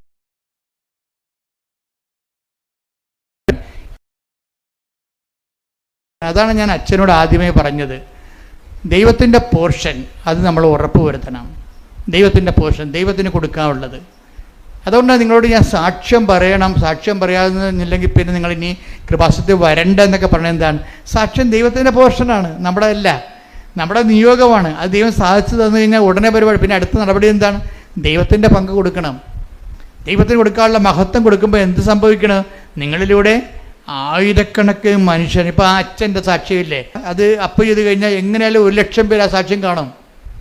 ആ 1,00,000 പേര് സാക്ഷ്യം കാണുമ്പോൾ അതിൻ്റെ അകത്ത് പല അച്ഛന്മാരും കാണും. ഇപ്പോഴെന്ന് വെച്ച് കഴിഞ്ഞാൽ ആൾക്കാരെല്ലാവരും തന്നെ ഇപ്പോഴ് അച്ഛൻ്റെ ഡെയിലി ബ്രെഡും അതുപോലെ ഇതെല്ലാം ആൾക്കാർ സ്റ്റാറ്റസ് ഇടുന്നുണ്ട്. ജർമ്മനിയിൽ നിന്ന് ഒരു ദിവസം എൻ്റെ സഹോദരൻ ഒരു ബന്ധു ഇവിടെ കല്യാണം കഴിച്ച് വന്നപ്പോൾ പറഞ്ഞു, അച്ഛാ ജർമ്മനിയിലൊക്കെ പലരും കൃപാസനത്തിൻ്റെ ഡെയിലി ബ്രെഡ് സാക്ഷ്യം ഇടുന്നുണ്ട്, സ്റ്റാറ്റസ് ഇടുന്നുണ്ട്. അങ്ങനെയാണ് ഞാനിത് അറിഞ്ഞതെന്ന്. അങ്ങനെ അതാണ് ജനങ്ങൾ വളരെ വിജിലൻ്റായ രീതിയിൽ സുവിശേഷം നല്ല രീതിയിൽ പ്രചരിപ്പിക്കുന്നുണ്ട് ആൾക്കാർ. അച്ഛൻ ഇവിടെ വന്നു. അച്ഛനൊരു ഡൗട്ടായിരുന്നു. ഈ ഏലംകുളം അച്ഛനെ, ഏലന്താനം അച്ഛനൊരു ഡൗട്ടായിരുന്നു. ഇതെന്ത് ഈ ഉടമ്പടി എന്ന് പറയണത്? ഉടമ്പടി വ്യക്തികളും ദൈവവും തമ്മിൽ ചെയ്യണമല്ലേ, പിന്നെ എന്തിനാണ് മരിയൻ ഉടമ്പടി എന്ന് പറയണത്? അപ്പം ചിലർ പറയാം അത് ഫ്രോഡാണ്, ഇവിടെയുള്ള സാക്ഷ്യങ്ങളെല്ലാം കാശ് കൊടുത്തിട്ട് പറയിപ്പിക്കുന്നതാണെന്നാണ്. സാക്ഷ്യം പറഞ്ഞിട്ടുള്ള പല ആൾക്കാർ ഞങ്ങൾ ഓർത്തത് ഇവിടെ ഒരാൾക്ക് 5,000 രൂപ വെച്ച് കൊടുത്തിട്ടാണ് ഞാൻ ഈ സാക്ഷ്യം പറയണം. അതെന്താ പ്രശ്നം വെച്ച് കഴിഞ്ഞാൽ നിങ്ങൾക്കറിയാമല്ലോ, ഇവിടെ സാക്ഷ്യം പറയുന്നതിന് പോലും ഭയങ്കര പാടാണ്. ക്യൂ നിൽക്കണം. എത്ര നേരം ക്യൂ നിന്നെങ്കിലാണ് ആൾക്കാർക്ക് അത് ഇനി സാക്ഷ്യം അംഗീകരിച്ച് കിട്ടാൻ വലിയ പാടല്ലേ. മുകളിൽ നിന്ന് പറഞ്ഞു വിട്ടാലും താഴെ അത് സ്കാൻ ചെയ്ത് നോക്കുമ്പോൾ അത് അപ്പ് ചെയ്യാൻ പറ്റാത്ത സാക്ഷ്യമാണെങ്കിൽ നിങ്ങൾ ഒപ്പിട്ട് കൊടുക്കുകയുള്ളൂ, പറയിപ്പിക്കത്തില്ലത്. അപ്പോൾ അതാണ് ഇവിടുത്തെ അവസ്ഥ. അത്രയും സാക്ഷ്യം ക്വാളിറ്റി ഉള്ളതുണ്ട് നമ്മുടെ കയ്യിൽ. ഞാൻ പറഞ്ഞു വരുന്നതിൻ്റെ അർത്ഥം എന്ന് പറയണത്, ഇപ്പം അച്ഛൻ തന്നെ ചെയ്യണത് എന്താ? അച്ഛന് അനുഭവങ്ങൾ കിട്ടി. അച്ഛൻ ഇവിടെ ഇത് മരിയൻ ഉടമ്പടി എന്ന് വിളിക്കാൻ കാരണം എന്താണെന്നൊക്കെ പറഞ്ഞ് സംശയിച്ചാണ് പുള്ളി കയറണത്. കയറി മുകളിൽ ചെല്ലുമ്പോൾ തന്നെ എൻ്റെ ക്ലാസ് അച്ഛൻ കേൾക്കും. എന്താ കാര്യം? നിങ്ങൾക്ക് സംശയമുണ്ട്. എന്താണ്? ദൈവത്തോടല്ലേ ഉടമ്പടി ചെയ്യണത്, പിന്നെ എന്താ മരിയൻ ഉടമ്പടി എന്ന് പറയണത്? അപ്പോൾ ഞാൻ ക്ലാസ്സിലൂടെ പറയും, മരിയൻ ഉടമ്പടി എന്ന് വെച്ച് കഴിഞ്ഞാൽ നമ്മൾ ദൈവത്തോട് തന്നെയാണ് ഉടമ്പടി ചെയ്യണത്. പക്ഷേ ആരുടെ മധ്യസ്ഥതയിൽ? മാതാവിൻ്റെ മധ്യസ്ഥതയിൽ. അതാണ് മരിയൻ ഉടമ്പടി എന്ന് പറയണത്. കാരണം അമ്മയല്ലേ പറഞ്ഞത് അവൻ പറയണത് പോലെ ചെയ്യണമെന്ന്. അപ്പം അവൻ പറയണത് പോലെ ചെയ്തുകൊള്ളാമെന്നല്ലേ നമ്മൾ ദൈവത്തോട് ഉടമ്പടി ചെയ്യണത്. ആരുടെ മധ്യസ്ഥതയിൽ? മാതാവിൻ്റെ മധ്യസ്ഥത. അതാണ് മരിയൻ ഉടമ്പടി. ശ്രദ്ധിക്കട്ടെ. ഹല്ലേലൂയ ഹല്ലേലൂയ ഹല്ലേലൂയ യേശുവേ നന്ദി. ഹല്ലേലൂയ ഹല്ലേലൂയ ഹല്ലേലൂയ ഹല്ലേലൂയ. പരിശുദ്ധ പരമ ദിവ്യകാരുണ്യത്തിന് എന്നേരവും ആരാധനയും സ്തുതിയും പുകഴ്ചയും പരിശുദ്ധ ഉണ്ടായിരിക്കട്ടെ. പരമ ദിവ്യകാരുണ്യത്തിന് എന്നേരവും ആരാധനയും സ്തുതിയും പുകഴ്ചയും ഉണ്ടായിരിക്കട്ടെ. അതിനുശേഷം ഇങ്ങനെ ഒരു മാർച്ച് 7 എന്തോ ഡേറ്റ് ഉടമ്പടി എടുത്തു. അച്ഛൻ ഉടമ്പടി എടുക്കുമ്പോഴേ അച്ഛൻ ഫുൾ ആൻഡ് ഫുൾ കൺവിൻസ്ഡ് ആയിട്ടാണ് ഈ ഉടമ്പടി എടുക്കുന്നത്. ഉടമ്പടി എടുത്തതിന് ശേഷം അച്ഛൻ എല്ലാം അതുക്കു മുമ്പ് തന്നെ അച്ഛൻ മരുന്നുകളെല്ലാം അവസാനിപ്പിക്കും. കാര്യം അച്ഛന് ആന്തരികമായിട്ട് മാതാവ് തോന്നിക്കും ഇത് കറക്റ്റ് വഴിയാണെന്ന് തോന്നിക്കും. നിങ്ങൾ അച്ഛൻ മരുന്ന് ഉപേക്ഷിച്ചെന്ന് പറഞ്ഞ് നിങ്ങൾ മരുന്ന് ഉപേക്ഷിക്കാൻ ഞാൻ പറയത്തില്ല കേട്ടോ. കാര്യം കൃപാസനത്തിൻ്റെ പോളിസി മാറ്റർ ഞാൻ നേരത്തെ പറഞ്ഞിട്ടുണ്ട്. കത്തോലിക്ക സഭ മരുന്നിനെക്കുറിച്ച് എന്ത് പറയുന്നു അതാണ് കൃപാസനത്തിൻ്റെ കോമൺ പോളിസി എന്ന് പറയുന്നത്. സഭ വൈദികനെയും ഡോക്ടർമാരെയും ആശുപത്രിയെയും അതുപോലെ തന്നെ വൈദ്യത്തെയും അതുപോലെ തന്നെ മരുന്നിനെയും ഒക്കെ ദൈവത്തിൻ്റെ ഹീലിംഗ്, ദൈവത്തിൻ്റെ സൗഖ്യദായകമായ പ്രവർത്തനത്തിൻ്റെ മാധ്യമമായിട്ട് തന്നെയാണ് സഭ കാണുന്നത്. അതിലൂടെയും ഡോക്ടർമാരിലൂടെയും മരുന്നിലൂടെയും സുഖപ്പെടുത്തുന്നത് ദൈവം തന്നെയാണ്. ശ്രദ്ധിക്കട്ടെ. ഹല്ലേലൂയ ഹല്ലേലൂയ ഹല്ലേലൂയ ഹല്ലേലൂയ. മഹത്വം മഹത്വം ആരാധന. ഹല്ലേലൂയ ഹല്ലേലൂയ. അപ്പോൾ ഈ അച്ഛനെ സംബന്ധിച്ചിടത്തോളം ഉടമ്പടി എടുത്ത് ഇപ്പം അച്ഛൻ്റെ ഹീമോഗ്ലോബിൻ എത്രയാണ്? 7.6. അതുപോലെ തന്നെ പിന്നീട് ഓരോ ദിവസം ചെല്ലും തോറും ഈ 2 പോയിൻ്റ് ഉടമ്പടി എടുത്തതിന് ശേഷം ഒരു മരുന്ന് ഉപയോഗിക്കാതെ ഈ ഹീമോഗ്ലോബിൻ കൂടാൻ തുടങ്ങി. 2 പോയിൻ്റ് കൂടി ഒരു 7 ദിവസം കഴിഞ്ഞപ്പോഴുണ്ട് അച്ഛൻ്റെ ഹീമോഗ്ലോബിൻ 14.2 ഹല്ലേലൂയ. യേശുവേ നന്ദി. അപ്പോൾ അച്ഛൻ ഉടനെ അത് ബോഡിയിൽ ഹീമോഗ്ലോബിൻ കൂടി അറിയാവില്ല, ബോഡിയിൽ ഉടനെ അത് ഫീൽ ചെയ്യും, കരുത്ത് തോന്നും, നമുക്ക് ഊർജ്ജസ്വലതയും തോന്നും. അപ്പം അച്ഛൻ വളരെ ഓക്കെ ആയി. അപ്പം അച്ഛൻ്റെ മനസ്സിൽ പറഞ്ഞ അദ്ദേഹം എന്താ ചെയ്തത് എന്നിട്ട് അദ്ദേഹം പറയുന്നുണ്ട്, ഞാൻ ഉടമ്പടി ഹീലിംഗ് പ്രോസസ്സിൽ ഇരിക്കുമ്പോൾ പോലും ഞാൻ ചെയ്തതെല്ലാം വൃത്തിയായിട്ടാണ് ചെയ്തത്. ഞാൻ 5 പത്രം മേടിച്ചുകൊണ്ട് 5 തരം പത്രം മേടിച്ചുകൊണ്ട് പോകും. 5 തരമാണേ. എന്തൊക്കെയാണ്? മലയാളം, ഇംഗ്ലീഷ്, കന്നഡ, തെലുങ്ക്, ഹിന്ദി. അപ്പോൾ ഒരു വൈദികൻ ചെയ്യണതാണ്. അച്ഛന് ആ ഓരോ കൂട് പത്രം മേടിക്കുകയാണ്. അപ്പോൾ എന്തുമാത്രം മാതാവ് ബോധ്യം കൊടുത്തിട്ടുണ്ട്. എന്തുകൊണ്ടാണ് ഇത്രയും പെട്ടെന്ന് അച്ഛന് ഹീലിംഗ് ഉണ്ടായെന്ന് പറഞ്ഞു കഴിഞ്ഞാൽ അച്ഛൻ്റെ പ്രേക്ഷിത പ്രവർത്തനം ഓക്കെയാണ്. കാര്യം എന്താ? പൗലോസപ്പോസ്തലൻ പറഞ്ഞത് ഈ പത്രത്തിലാണല്ലോ കളി മുഴുവൻ ഇരിക്കണത്. അല്ല, ഇവിടെ കൃപാസനത്തിൻ്റെ അറ്റാക്ക് ചെയ്ത് അകത്തുനിന്നും പുറത്തുനിന്നും ഒക്കെ പരാതികൾ കിട്ടുന്നത് എന്താണ്? അപ്പോൾ ഞങ്ങൾക്ക് പത്രത്തെക്കുറിച്ച് ഞങ്ങൾക്ക് ചിരി വരും. എന്താ കാര്യം അറിയാമോ? പത്രം നന്നായി പ്രവർത്തിക്കുകയും അതേസമയം തന്നെ സുവിശേഷം നന്നായി പ്രചരിക്കുകയും സാക്ഷികൾ കൂടുതൽ ഉണ്ടാകുകയും ചെയ്യുമ്പോൾ സത്താന് തീർച്ചയായിട്ടും വിറവലുണ്ടാവും. അവൻ്റെ വിറവൽ അവൻ്റെ ഓരോ തരത്തിലുള്ള മനസ്സിലുണ്ടാകുന്ന അസ്വസ്ഥങ്ങൾ വ്യക്തികളിലൂടെയും ഓരോരോ സംവിധാനങ്ങളിലൂടെയും നമ്മളിങ്ങനെ അലട്ടിക്കൊണ്ടിരിക്കും. അപ്പം ആദ്യം ഞങ്ങൾക്ക് അത് മനസ്സിലായില്ല, പിന്നീട് മനസ്സിലായപ്പോൾ ഞങ്ങൾക്ക് ഭയങ്കര സന്തോഷമായി. എന്താ കാര്യം? അത്ര തീവ്രമായിട്ട് സുവിശേഷ വേല പത്രത്തിലൂടെ നടക്കുന്നുണ്ട്. ഇപ്പോൾ ധ്യാനഗുരുക്കന്മാർ വരെ അതിപ്പോൾ അംഗീകരിച്ചിട്ട് അവരവരുടെ ശുശ്രൂഷകളോട് പറയാൻ തുടങ്ങി, നിങ്ങൾ കണ്ടിട്ടില്ലേ? അപ്പോൾ ഈ അച്ഛൻ ഇത് എല്ലാ ഭാഷകളിലുമുള്ള പത്രങ്ങൾ വാങ്ങിക്കും. അച്ഛൻ ബാംഗ്ലൂർ വർക്ക് ചെയ്യുന്ന കാരണം ഈ കക്ഷികൾ എല്ലാവരും ഉണ്ട്. തെലുങ്കരുണ്ട്, കർണാടകക്കാരുണ്ട് അവിടെ, അതുപോലെ തന്നെ ഹിന്ദിക്കാരുണ്ട്, ഇംഗ്ലീഷുകാരുണ്ട്, മലയാളികളുണ്ട്. എല്ലാ പത്രവും മേടിച്ചിട്ട് അച്ഛൻ പറയുകയാണ്, ഞാൻ ചുമ്മായല്ല പത്രം കൊടുക്കുന്നത്, ഞാൻ കർത്താവിനെക്കുറിച്ച് പറഞ്ഞു കൊടുക്കും. അതാണ് വിഷയം. പത്രം ഇങ്ങനെ രാവിലെ പത്രക്കാരൻ വന്ന് സൈക്കിളെ ബെല്ലടിച്ചിട്ട് പറന്നൊക്കെ വരത്തില്ലേ? നമ്മുടെ മുറികളിലേക്ക്, ഇളംതിണ്ണയിലേക്ക്, പൊട്ടിക്കയിലേക്ക് പത്രം അങ്ങനെ കൊടുക്കുകയില്ല. മറിച്ച് ഇതിൻ്റെ ഉദ്ദേശം എന്താണ്? കർത്താവിനെ അറിയാത്തവരെ അറിയിക്കുക, അറിഞ്ഞവരെ ആഴപ്പെടുത്തുക. അപ്പം അച്ഛൻ ചെയ്യണത് എന്താണ്? ഞാൻ അവരവരുടെ ഭാഷ, അച്ഛൻ എല്ലാ ഭാഷയും അറിയാം, അതുകൊണ്ട് അവരവരുടെ ഭാഷ മനസ്സിലാക്കിയിട്ട് അവരോട് അച്ഛൻ്റെ അനുഭവങ്ങൾ ആ ഭാഷയെ സംസാരിക്കും. തെലുങ്കിലോ കന്നഡയിലോ ഹിന്ദിയിലോ മലയാളത്തിലോ സംസാരിച്ചതിന് ശേഷമാണ് അച്ഛൻ ഈ പത്രം കൊടുക്കുന്നത്. പിന്നെ എങ്ങനെ ദൈവം വിട്ടുമാറണത്? അപ്പം അത് അദ്ദേഹത്തിന് വർക്ക് സിസ്റ്റമല്ലേ, സത്യസന്ധമല്ലേ? വർക്ക് സത്യസന്ധമല്ലേ? അതുകൊണ്ട് തന്നെ ദൈവം അദ്ദേഹത്തിലൂടെ ഇത് മാത്രമല്ല, അതായത് ഈ ബൈബിളിൽ പറയവേ ഈ പത്രം കൊടുക്കുന്നത് എന്താ നിങ്ങൾക്കറിയാവില്ല. പത്രം എന്ന് പറഞ്ഞാൽ എന്താണ്? ഞാൻ എപ്പോഴും പറയും അത് വെന്ത ചോറാണ്. സുവിശേഷം നെല്ലാണെങ്കിൽ അതിൻ്റെ ചോറാണ്. അത് വേവിച്ച് ജനങ്ങളുടെ അനുഭവങ്ങളാകുന്ന കറികളോട് കൂടിയാണ് ഇത് വിളമ്പഴിക്കണത്. പത്രത്തിൽ വിളമ്പഴിക്കണത് എന്താണ്?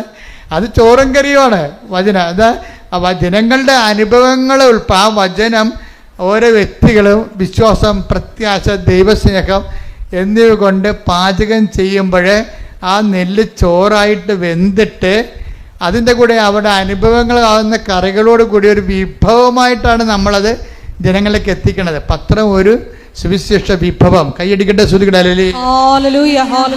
പരമ ദിവ്യകാരുണ്യത്തിന് അതെ. റോമർ 1:16 എടുത്ത് സുവിശേഷത്തെ കുറിച്ച് ഞാൻ ലജ്ജിക്കുന്നില്ല. കണ്ട, അതാണ് തുടങ്ങുന്നത്. സുവിശേഷത്തെ കുറിച്ച് ഞാൻ ലജ്ജിക്കുന്നില്ല. ആദ്യം അത് യഹൂദർക്ക്, പിന്നീട് വിജാതിയർക്ക് രക്ഷയിലേക്ക് നയിക്കുന്ന ദൈവത്തിൻ്റെ ശക്തിയാണ്. അത് നിസ്സാരമല്ല കേട്ടോ. പത്രം ഒരു ശക്തിയുണ്ട്. പത്രത്തിൻ്റെ ശക്തി എന്നൊക്കെ പറയല്ലേ. ആ ശക്തി എന്ന് പറഞ്ഞാൽ എന്താണത്? സുവിശേഷമാണത്. സുവിശേഷം ഇപ്പം നമ്മൾ സാക്ഷ്യം പറയുമ്പോൾ നമ്മൾ സുവിശേഷം ആകുകയാണ്. സാക്ഷ്യം പത്രത്തിൽ എഴുതി കൊടുക്കുമ്പോൾ നമ്മൾ സുവിശേഷം ഏകുകയാണ്. പിടിയിട്ടില്ലേ? നമ്മൾ സാക്ഷ്യം പറയുമ്പോൾ ആരാകും? നമ്മൾ സുവിശേഷമാകും. നമ്മളെ സാക്ഷ്യം പ്രിൻ്റ് ചെയ്ത നമ്മുടെ സാക്ഷ്യം പത്രത്തിലാക്കിയിട്ട് അനേകരുടെ സാക്ഷ്യങ്ങൾ നമ്മൾ ജനങ്ങളിലേക്ക് കൊടുക്കുമ്പോൾ നമ്മൾ എന്താണ്? സുവിശേഷം ഏകുക. അപ്പം നമ്മുടെ ലക്ഷ്യം എന്താണ്? ഉടമ്പടിയുടെ സുവിശേഷമാകുക. പറഞ്ഞേ, സുവിശേഷമാകുക, സുവിശേഷമേകുക, സുവിശേഷമേകുക, സുവിശേഷമാകുക, സുവിശേഷമാകുക, സുവിശേഷമേകുക, സുവിശേഷമേകുക. കൈയടിക്കട്ടെ, ശ്രുതിക്കട്ടെ. ഹല്ലേലൂയ, ഹല്ലേലൂയ, ഹല്ലേലൂയ, ഹല്ലേലൂയ, ഹല്ലേലൂയ. സുവിശേഷത്തെ പറ്റി ഞാൻ ലജ്ജിക്കുന്നില്ല. പറഞ്ഞേ, സുവിശേഷത്തെ പറ്റി ഞാൻ ലജ്ജിക്കുന്നില്ല. എന്തെന്നാൽ വിശ്വസിക്കുന്ന ഏവർക്കും ആദ്യം യഹൂദർക്കും പിന്നീട് ഗ്രീക്കുകാർക്കും അത് രക്ഷയിലേക്ക് നയിക്കുന്ന ദൈവശക്തിയാണ്. അപ്പോഴേ പത്രം ഒരു ശക്തിയാണെന്ന് പറയാൻ കാര്യം എന്താണ്? പത്രത്തിൽ കർത്താവിൻ്റെ വചനങ്ങൾ, ആ വചനങ്ങൾ അനുഭവിച്ചവരുടെ അനുഭവ സാക്ഷ്യങ്ങളും കൂടിയാണ് കൊടുക്കുന്നത്. ഇത് നമ്മൾ കൊടുക്കുമ്പോൾ ലജ്ജിക്കരുത്. എന്താ കാര്യം? സുവിശേഷത്തെക്കുറിച്ച് ലജ്ജിക്കുന്നവന് ക്രിസ്തുവിനെക്കുറിച്ചാണ് ലജ്ജിക്കുന്നത്. അതവിടെ വിഷയം പറയുന്നത്. സുവിശേഷത്തെക്കുറിച്ച് ലജ്ജിക്കുന്നത്, ഇപ്പം നമ്മളെ സംബന്ധിച്ചുള്ള സുവിശേഷം കണ്ടിട്ടില്ല, മലയാളം സുവിശേഷം വായിച്ചിട്ടില്ല, വായിച്ചാൽ തന്നെ മനസ്സിലായിട്ടില്ല. ഈ മനസ്സിലാകാത്തവർക്ക് പിന്നെ എന്ത് ചെയ്യും? മനസ്സിലാകുന്ന ഭാഷയിലാണ് സുവിശേഷം പത്രത്തിലൂടെ എഴുതിയിരിക്കുന്നത്, അവരുടെ അനുഭവത്തിലൂടെ.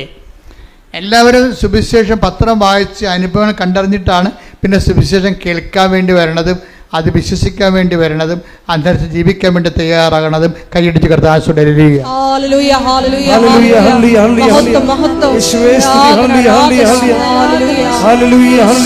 വിശുദ്ധ പരമദിവ്യകാരുണ്യത്തിന് അപ്പൊ ഇതോടുകൂടി അച്ഛൻ്റെ വർക്ക് ആത്മാർത്ഥമാണ് ദൈവത്തിന് തോന്നിയപ്പോഴേ 2 കാര്യങ്ങൾ കൂടി അച്ഛന് ചെയ്ത് കൊടുത്ത്. അതായത് അച്ഛന് ഭയങ്കര ജോയിൻറ്റ് പെയിൻസ് ആയിരുന്നു. ആ ജോയിൻറ്റ് പെയിൻസ് ചെന്നപാടെ തന്നെ പോയി. അച്ഛൻ നടക്കാനോ എടുക്കാനോ പാടില്ലാത്ത വിധത്തിലുള്ള ജോയിൻറ്റ് പെയിൻസാണ്. ആ ജോയിൻറ്റ് പെയിൻസ് വെച്ചുകൊണ്ടാണ് കർത്താവ് ഈ പത്രമൊക്കെ അച്ഛൻ വിതരണം ചെയ്യണതും ആൾക്കാർക്ക് സുവിശേഷ വേല, പ്രേക്ഷിത വേല ചെയ്യണത്. അപ്പോൾ അതോട് ജോയിൻറ്റ് പെയിൻസ് മാറി. 2ാമതൊരു കാര്യം കൂടി മാറിയതായിട്ട് അച്ഛൻ പറയുന്നത്, അതായത് ഷുഗറാണ്. 300ഓളം ഉണ്ടായിരുന്ന ഷുഗർ നോർമലായിട്ട് 113 നോർമൽ ആവശ്യമായിരിക്കും. അപ്പോൾ ഇതെല്ലാം ഒരു വ്യക്തികളിൽ, അതായത് നിങ്ങളൊരു അനുഭവം കിട്ടിക്കഴിയുമ്പോൾ പിന്നീട് നിങ്ങൾ പ്രവർത്തനങ്ങളിലും പ്രേക്ഷിത പ്രവർത്തനങ്ങളിലും കയറി നിൽക്കണം. അപ്പോഴാണ് നിങ്ങൾ സ്റ്റെപ്പായിട്ട് ദൈവം ഓരോ വിഷയങ്ങൾ ഇടപെട്ട് വരണത്. എന്ന് വെച്ച് കഴിഞ്ഞാൽ നമ്മൾ പ്രാവർത്തനത്തിന് ആനുപാതികമായിരിക്കും ദൈവാനുഭവം എന്ന് ഞാൻ പറയുകയല്ല. അച്ഛൻ്റെ അനുഭവങ്ങൾ നിങ്ങൾക്ക് പകർന്നു നൽകുകയാണ്. അച്ഛൻ്റെ അനുഭവം ഇതാണ്. ഇതുപോലെ അനുഭവമുള്ള ആയിരങ്ങളുണ്ട്. അവരുടെ സാക്ഷ്യങ്ങളാണ് നമ്മൾ എല്ലാ ദിവസവും കേട്ടുകൊണ്ടിരിക്കുന്നത്. അപ്പം സാക്ഷ്യം എന്ന് പറയണത് തന്നെ അതുപോലെ തന്നെ ഇപ്പോൾ എപ്പോഴും നിങ്ങൾ ചെയ്യേണ്ടത്, ഞാനിപ്പോൾ എന്നെ കാണാൻ വരുന്നവരോട് പറയും, നിങ്ങൾ ഇന്ന് മുതൽ എന്നെ സുവിശേഷത്തിൻ്റെ സാക്ഷിയാക്കണമെന്ന് പ്രാർത്ഥിക്കണമെന്ന് പറയും. കാര്യം വെച്ചാൽ ദൈവത്തിൻ്റെ ഇൻട്രസ്റ്റ് കൂടി കവർ ചെയ്തുകൊണ്ടാണ് ഞാൻ ആ ഉപദേശം കൊടുക്കുന്നത്. അല്ല തീഷ്ണമായി പ്രാർത്ഥിക്കണമെന്നല്ല പറയണത്. എന്നെ കാണാൻ വന്നവരുടെ കാര്യങ്ങൾ കുറച്ച് മോശം കണ്ടീഷനാണെങ്കിൽ ഞാൻ പറയും, ഇന്ന് മുതൽ നിങ്ങൾ പ്രാർത്ഥിക്കേണ്ടത് സുവിശേഷത്തിൻ്റെ ആ ബോള് കർത്താവിൻ്റെ കോർട്ടിലോട്ട് ഞാൻ അടിച്ചു മാറ്റണതാണ്. എന്താ കാര്യം? സുവിശേഷത്തിൻ്റെ സാക്ഷിയാക്കണമെന്ന് പറയുമ്പോൾ നിങ്ങളുടെ വിഷയം ആരുടെ വിഷയമാകും? അത് ദൈവത്തിൻ്റെ വിഷയമാകും. ചില കാര്യം അച്ഛനെ കാണാൻ വരുമ്പോൾ എനിക്ക് ഭയങ്കര അവരോട് ദേഷ്യം വരും. കാര്യം എന്താ കാര്യത്തിന് അവിടെ തലയൊക്കെ വെക്കുമ്പോൾ എനിക്കറിയാൻ പറ്റും അവരത് ഉടമ്പടി അവസാനിപ്പിക്കാൻ പോവുകയാണ്, കള്ളത്തരത്തിന് ചീട്ട വാങ്ങിച്ചിരിക്കുകയാണ്. എന്താ കാര്യം വെച്ച് കഴിഞ്ഞാൽ ഇനിയിപ്പോൾ അച്ഛനെ കാണാൻ കൂടിയല്ലേ ഉള്ളതിൻ്റെ അകത്ത്, എന്താ അതും കൂടി നടക്കട്ടെ എന്ന് വെച്ചുകൊണ്ട് അവരെ പഴയ ജീവിതത്തിലേക്ക് അവർ തിരിച്ചു പോകാൻ പോകണം. ഇതിനുള്ളിൽ നമുക്ക് ഉള്ള പിന്നെ ഒരു ചാൻസ് ഉള്ളത് അച്ഛനെ കാണുകയാണ്. അപ്പോൾ അച്ഛനെ കാണുന്നത് അനുഗ്രഹം ഏതെങ്കിലും വിധത്തിൽ കിട്ടിക്കോട്ടോ എന്നുള്ള അവസാന നടപടി ഭാഗമാണ്. അത് അവർ ദൈവത്തിന് വേണ്ടി ജീവിക്കുന്നതിന് അവർക്ക് താല്പര്യമില്ല. അപ്പം ഞാനിവിടെ എന്നെ കാണാൻ വരുമ്പോൾ തന്നെ ചോദിക്കും, ഉടമ്പടിയായി ഇതാരാണ് എടുത്തത്? നിങ്ങൾ ചെയ്യുന്ന പ്രേക്ഷിത വേല എന്താണ്? നിങ്ങൾ ചെയ്യുന്ന ആതുര സേവനം എന്താണ്? എത്ര രോഗികളെ കാണാൻ പോയി? ഇവർ പാടിക്കും. അപ്പോൾ ഞാൻ വണ്ടി വിട്ടേക്കാൻ പറയും. അപ്പോൾ എനിക്ക് മനസ്സിലാവും ദൈവത്തിന് പ്രയോജനമില്ലാത്ത ഒരു ചാണാപ്പുഴുക്കാണ് ഈ സാധനം. അപ്പോൾ ഇതിനെ കൊണ്ടിന് മുന്നോട്ട് പോയിട്ട് കാര്യമില്ല. Why should I waste my time? രോഗിയാണെങ്കിൽ മാത്രം പ്രാർത്ഥിക്കും. കാര്യം രോഗിയോട് കരുണ കാണിക്കാൻ കർത്താവ് പറഞ്ഞിട്ടില്ലേ? അല്ലെങ്കിൽ എനിക്കറിയാം ഇത് അനുഗ്രഹം അടിച്ചു മാറ്റിയിട്ട് ദൈവത്തിൽ നിന്ന് പിന്തിരിഞ്ഞ് പോകാനുള്ള ഉദ്ദേശത്തിന് വേണ്ടിയാണ്, കാപട്യമായിട്ടാണ് ഇവിടെ അച്ഛനെ കാണാൻ ഉദ്ദേശിക്കുന്നത്. അപ്പോൾ അത് നിങ്ങളെ ശ്രദ്ധിക്കണം. അത് ചില ആൾക്കാർ അച്ഛനെ കണ്ടു കഴിയുമ്പോൾ മുമ്പത്തേക്കാൾ വെട്ടിക്കെട്ടായിട്ട് അവരങ്ങോട്ട് ഉണർന്ന് അവിടെ തെറ്റുകളൊക്കെ തിരുത്തി ഭംഗിയായിട്ട് ഒരു ഉടമ്പടി ചെയ്ത് കർത്താവിൻ്റെ സാക്ഷിയായിട്ട് പോകണത് കാണാം.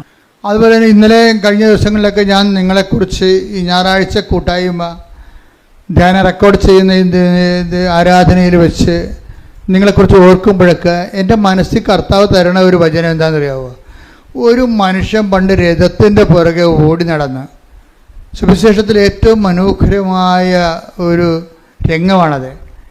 അത് എത്യോപ്യക്കാർ ഫൈനാൻസ് രാജാവ്, അവിടുത്തെ ഫൈനാൻസ് മന്ത്രിയാണ് എത്യോപ്യക്കാരൻ, ഷണ്ടനാണ് അയാൾ. അദ്ദേഹം ഷണ്ടൻ എന്ന് പറയുന്നത് എന്താണെന്ന് വെച്ചാൽ ടെസ്റ്റിക്കിൾസൊക്കെ മുറിച്ച് കളയും. കർത്താവിൻ്റെ കാലത്ത് എത്യോപ്യയിലൊക്കെ എല്ലാ രാജ്യങ്ങളിലും ധനമന്ത്രിമാരുണ്ടാകുമല്ലോ. അപ്പോൾ ധനമന്ത്രിമാരുണ്ടാകുമ്പോൾ രാജാക്കന്മാരെന്താ ചെയ്യണമെന്ന് അറിയാമോ? അവരുടെ വൃഷ്ണം കണ്ടിച്ച് കളയും. എന്താ കാര്യം? ഇവർക്ക് മക്കളുണ്ടായി കഴിഞ്ഞാൽ ഇവർ ഖജനാവിൽ നിന്ന് കൈയിട്ട് വരും.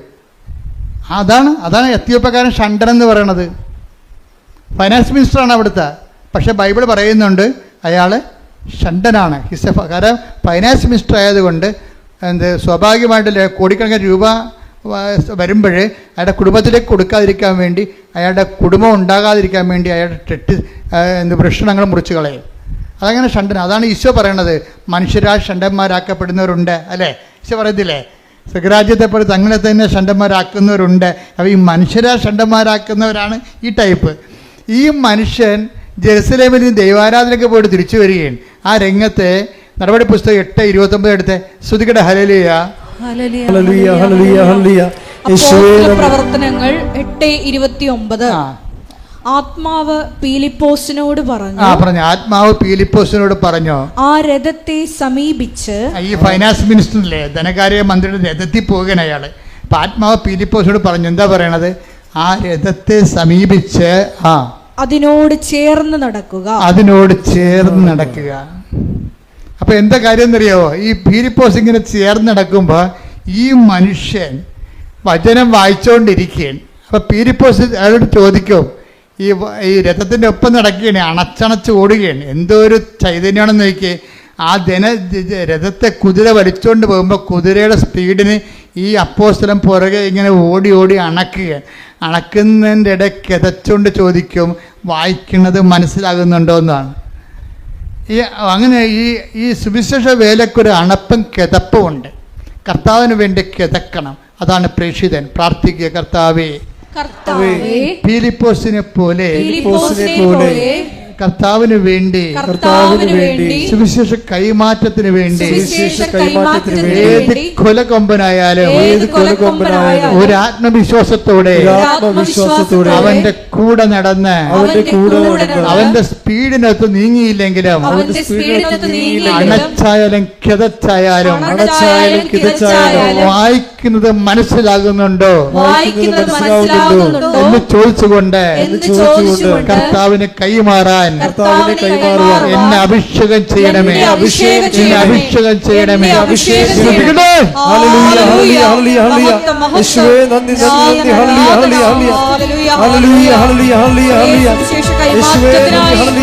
ഓരോരുത്തരെയും തിരഞ്ഞെടുത്ത് അഭിഷേകം ചെയ്യണമേ.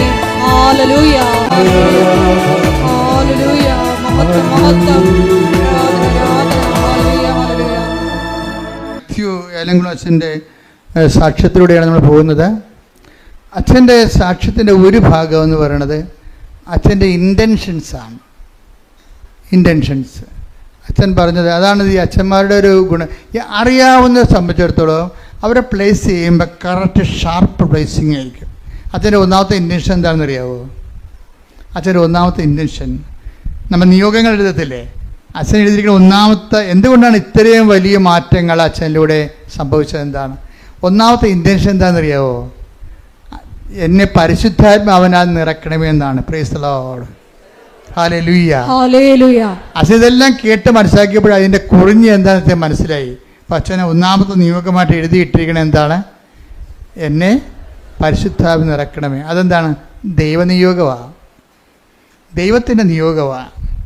ഉടമ്പടിയിൽ ഇന്ന് ഞാൻ രാവിലെ ഒരു അച്ഛനോട് സംസാരിച്ചെന്ന് പറഞ്ഞല്ലേ, ഏലംകുളം അച്ഛൻ്റെ സാക്ഷ്യത്തിൻ്റെ ബേസ്മെൻറ്റിലാണ് ഞാൻ ഈ രാവിലെ അച്ഛനോട് സംസാരിച്ചത്. അച്ഛനോട് പറഞ്ഞ അച്ഛാ, ഉടമ്പടിയിലെ നിയോഗങ്ങൾ തന്നെ രണ്ട് വിധമുണ്ട്. മനുഷ്യ നിയോഗങ്ങളുണ്ട്, ദൈവനിയോഗങ്ങളുണ്ട്. നമ്മളെല്ലാം മനുഷ്യ നിയോഗങ്ങൾ എഴുതിയിരുന്നതുകൊണ്ടാണ് ഈ ഉടമ്പടി പലപ്പോഴും താമസിക്കുന്നത്. അപ്പോൾ ദൈവത്തിന് കൂടി ആ ടേക്കപ്പ് ചെയ്യാനുള്ള കണ്ടൻറ്റ് വൈസ് അതിൻ്റെ അകത്ത് കറക്റ്റാണെങ്കിൽ ഇത് പെട്ടെന്ന് ദൈവത്തിന് നിങ്ങൾ ഉടമ്പടി ഇടുമ്പോൾ അപ്പോൾ തന്നെ ദൈവത്തിന് ഇതുകൊണ്ട് എന്ത് പ്രയോജനം നിങ്ങൾ തന്നെ ചോദിക്കണം നിങ്ങളോട്. മനസ്സിലായില്ലേ? നിങ്ങൾ ILTC പഠനം പുരാടംബിക്കണം,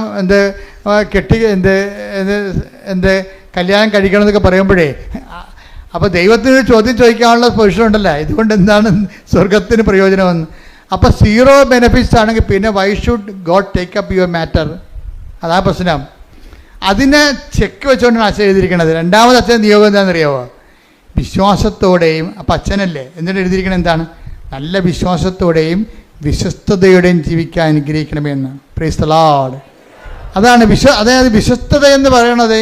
ഇപ്പം നിങ്ങൾ വിവാഹ ജീവിതം നയിക്കുന്ന ആൾക്കാരാണ്. വിവാഹ ജീവിതം നയിക്കുന്ന കഴിഞ്ഞ ദിവസങ്ങളിൽ ഞാനും അലക്സച്ചനും കൂടി ഒരു വീട്ടിൽ പോയി. ഇപ്പം ഞങ്ങളെ കുറേ സഹായിക്കുന്ന ആൾക്കാരാണ്. പ്രത്യേകിച്ച് നമ്മുടെ സ്ഥലങ്ങളൊക്കെ ഒന്ന് നിരത്താനൊക്കെ അങ്ങനെയൊക്കെ കുറേ JCB ഉണ്ട്. 2005 ബന്ധമാണ്. അപ്പം മകളെ കല്യാണത്തിൻ്റെ സമയപ്പോൾ കല്യാണത്തിന് വിളിച്ചപ്പോൾ കല്യാണത്തിന് പോകാനൊന്നും പറ്റത്തില്ല. അതുകൊണ്ട് ജസ്റ്റ് സമയം കിട്ടിയപ്പോൾ ആ വീടൊന്ന് പ്രാർത്ഥിക്കാൻ പോയി. അപ്പം ഞാൻ ആ മകളോട് പ്രാർത്ഥിച്ച് കഴിഞ്ഞ് കെട്ടാൻ പോണ പെണ്ണിനോട് അടുത്ത് വിളിച്ചിട്ട് പറഞ്ഞ്, അതായത് ഇതെന്ന് പറയണത് നമുക്ക് ഇപ്പോഴേ എല്ലാ ആൾക്കാർക്കും ഒരു ടൈം കഴിഞ്ഞ് കഴിഞ്ഞാൽ ഇതിൻ്റെ മണവും ഗുണവും മാറണമെങ്കിൽ പണ്ട് കല്യാണത്തിന് മണവും ഗുണവും പറയണമെങ്കിൽ 5 കൊല്ലം എടുക്കും. ഇന്ന് 5 ദിവസം മതി ഇത് മാറാൻ. അത്രയേ ഉള്ളൂ. ടൈം എന്ത് കുറഞ്ഞു. മണവും ഗുണവും എന്നൊക്കെ പറയുന്നത് നാട്ടുകാരുടെ ഭാഷയാണത് കേട്ടോ. അത് നമ്മളെ പിടിച്ചു നിർത്തുന്ന ആകർഷകമായ അട്രാക്റ്റീവ്നെസ്, അതാണ് മണവും ഗുണവും എന്ന് പറയുന്നത്. പണ്ടത്തെ അമ്മമ്മമാരുടെ ഭാഷ. കല്യാണത്തിന് മണവും ഗുണമൊക്കെ മാറണമെങ്കിൽ പണ്ട് 5 കൊല്ലമൊക്കെ എടുക്കുമായിരുന്നു. ഇപ്പം 5 ദിവസം എടുത്താൽ മതി. അതിൻ്റെ കാരണം എന്താ? അതുകൊണ്ട് തന്നെ ഇത് ഡേഞ്ചറസ് പോയിൻ്റാണ്. പിരിയുന്നവർക്ക് പിരിയാൻ ഒരുപാട് കാരണങ്ങളുണ്ട്. പിരിയാതിരിക്കാൻ ഒറ്റ കാര്യമേ ഉള്ളൂ. എന്താണ്? ക്രിസ്തുവിൻ്റെ നാമത്തിലാണ് ഞാൻ ജീവിത പങ്കാളിയെ സ്വീകരിച്ചിരിക്കുന്നത്. Praise the Lord, hallelujah. അപ്പം അവൻ്റെ നാമത്തിലാകുമ്പോൾ വിശ്വസ്തത ഇതിൻ്റെ മെയിൻ സംഭവമാണ്. ഉടമ്പടി വർക്ക് ചെയ്യണത് വിശ്വാസമല്ലേ? നിങ്ങളെ ആൾക്ക് തെറ്റിദ്ധരിച്ചിട്ടാണ്. വിശ്വാസമില്ലാതെ നമ്മൾ ഇവിടം വരെ വരുമോ? ഇനി തിരിച്ചു പോകണത് എന്താണ്? വിശ്വസ്തതയിൽ വളരാനാണ് തിരിച്ചു പോണത്, വിശ്വാസം വളരാനല്ല. നിങ്ങൾ വരണത് വിശ്വാസത്തിൽ ആണ് പോണത് വിശ്വസ്തതയിൽ വളരാനാണ് പോണത്. എന്താണ്? നിങ്ങൾ ഒരാളെ കൂടി ചേർത്തിട്ടുണ്ട്. ആരാണ്? ബയലാറ്ററൽ എഗ്രിമെൻ്റാണ്. കർത്താവുമായിട്ട് നിങ്ങൾ ഉഭയകക്ഷി സമ്മതമാണ്. ഇനി നിങ്ങൾ തമ്മിലുള്ള വിശ്വസ്തതയുടെ പോയിൻ്റ് ഉണ്ട്. അപ്പോൾ വിശ്വസ്തത എന്ന് പറയണത് ഭയങ്കര, അത് എല്ലാ ജീവിതത്തിലും ദൈവവുമായിട്ടുള്ള എല്ലാ കല്യാണത്തിലുള്ള വിശ്വസ്തത എന്താണ്? ദൈവം യോജിപ്പിച്ചത് കൊണ്ടാണ് നമ്മൾ അത് മനുഷ്യൻ വേർപിരിക്കരുതെന്ന് പറയണത്. ദൈവം യോജിപ്പിച്ചത് കൊണ്ടാണ്. ഇപ്പം PR ഉണ്ടാകുന്ന അവിടെ ചെന്ന് അമേരിക്കയിൽ ചെന്ന് പറഞ്ഞ് ഇയാൾക്ക് PR ഇല്ല എന്ന് പറഞ്ഞുകൊണ്ട് അവൾ ഉടനെ അടുത്ത ടിക്കറ്റ് എടുത്ത് നാട്ടിലോട്ട് പോകുന്നു. അപ്പപ്പ അവൾക്ക് PR ഇല്ല. PR എന്ന് പറഞ്ഞാൽ ഉടനെ പിരിയണേ. ഇതൊക്കെ അപ്പം നീ എന്തിനാണ് കർത്താവിൻ്റെ തിരുസന്നിധിയിൽ വന്ന് നിന്നത്? ഇയാൾക്ക് PR ഉണ്ട്, അതുകൊണ്ട് കല്യാണം കഴിക്കണം എന്നാണ് പറയണത്. അപ്പം ഇങ്ങനെയുള്ള കാപഠ്യ മുഖങ്ങളുണ്ട്. ഒരു കാര്യം ഞാൻ ഇവിടെ പറഞ്ഞേക്കാം, ഒന്നുറങ്ങിയ നേരം വെളുക്കത്തില്ല. നിങ്ങൾ ദൈവത്തിനെ വഞ്ചിച്ച് സാമ്പത്തികമായ വയറ്റിപ്പിഴപ്പിൻ്റെ പേരിലാണ് വിവാഹിതരായെങ്കിൽ, ഒരു വ്യക്തി ദൈവത്തിനെ അറിഞ്ഞ വ്യക്തി ജീവിക്കുമ്പോഴേ കുറച്ച് പേയ്മെൻ്റ് ഉണ്ട് ഇതിൻ്റെ അകത്ത്.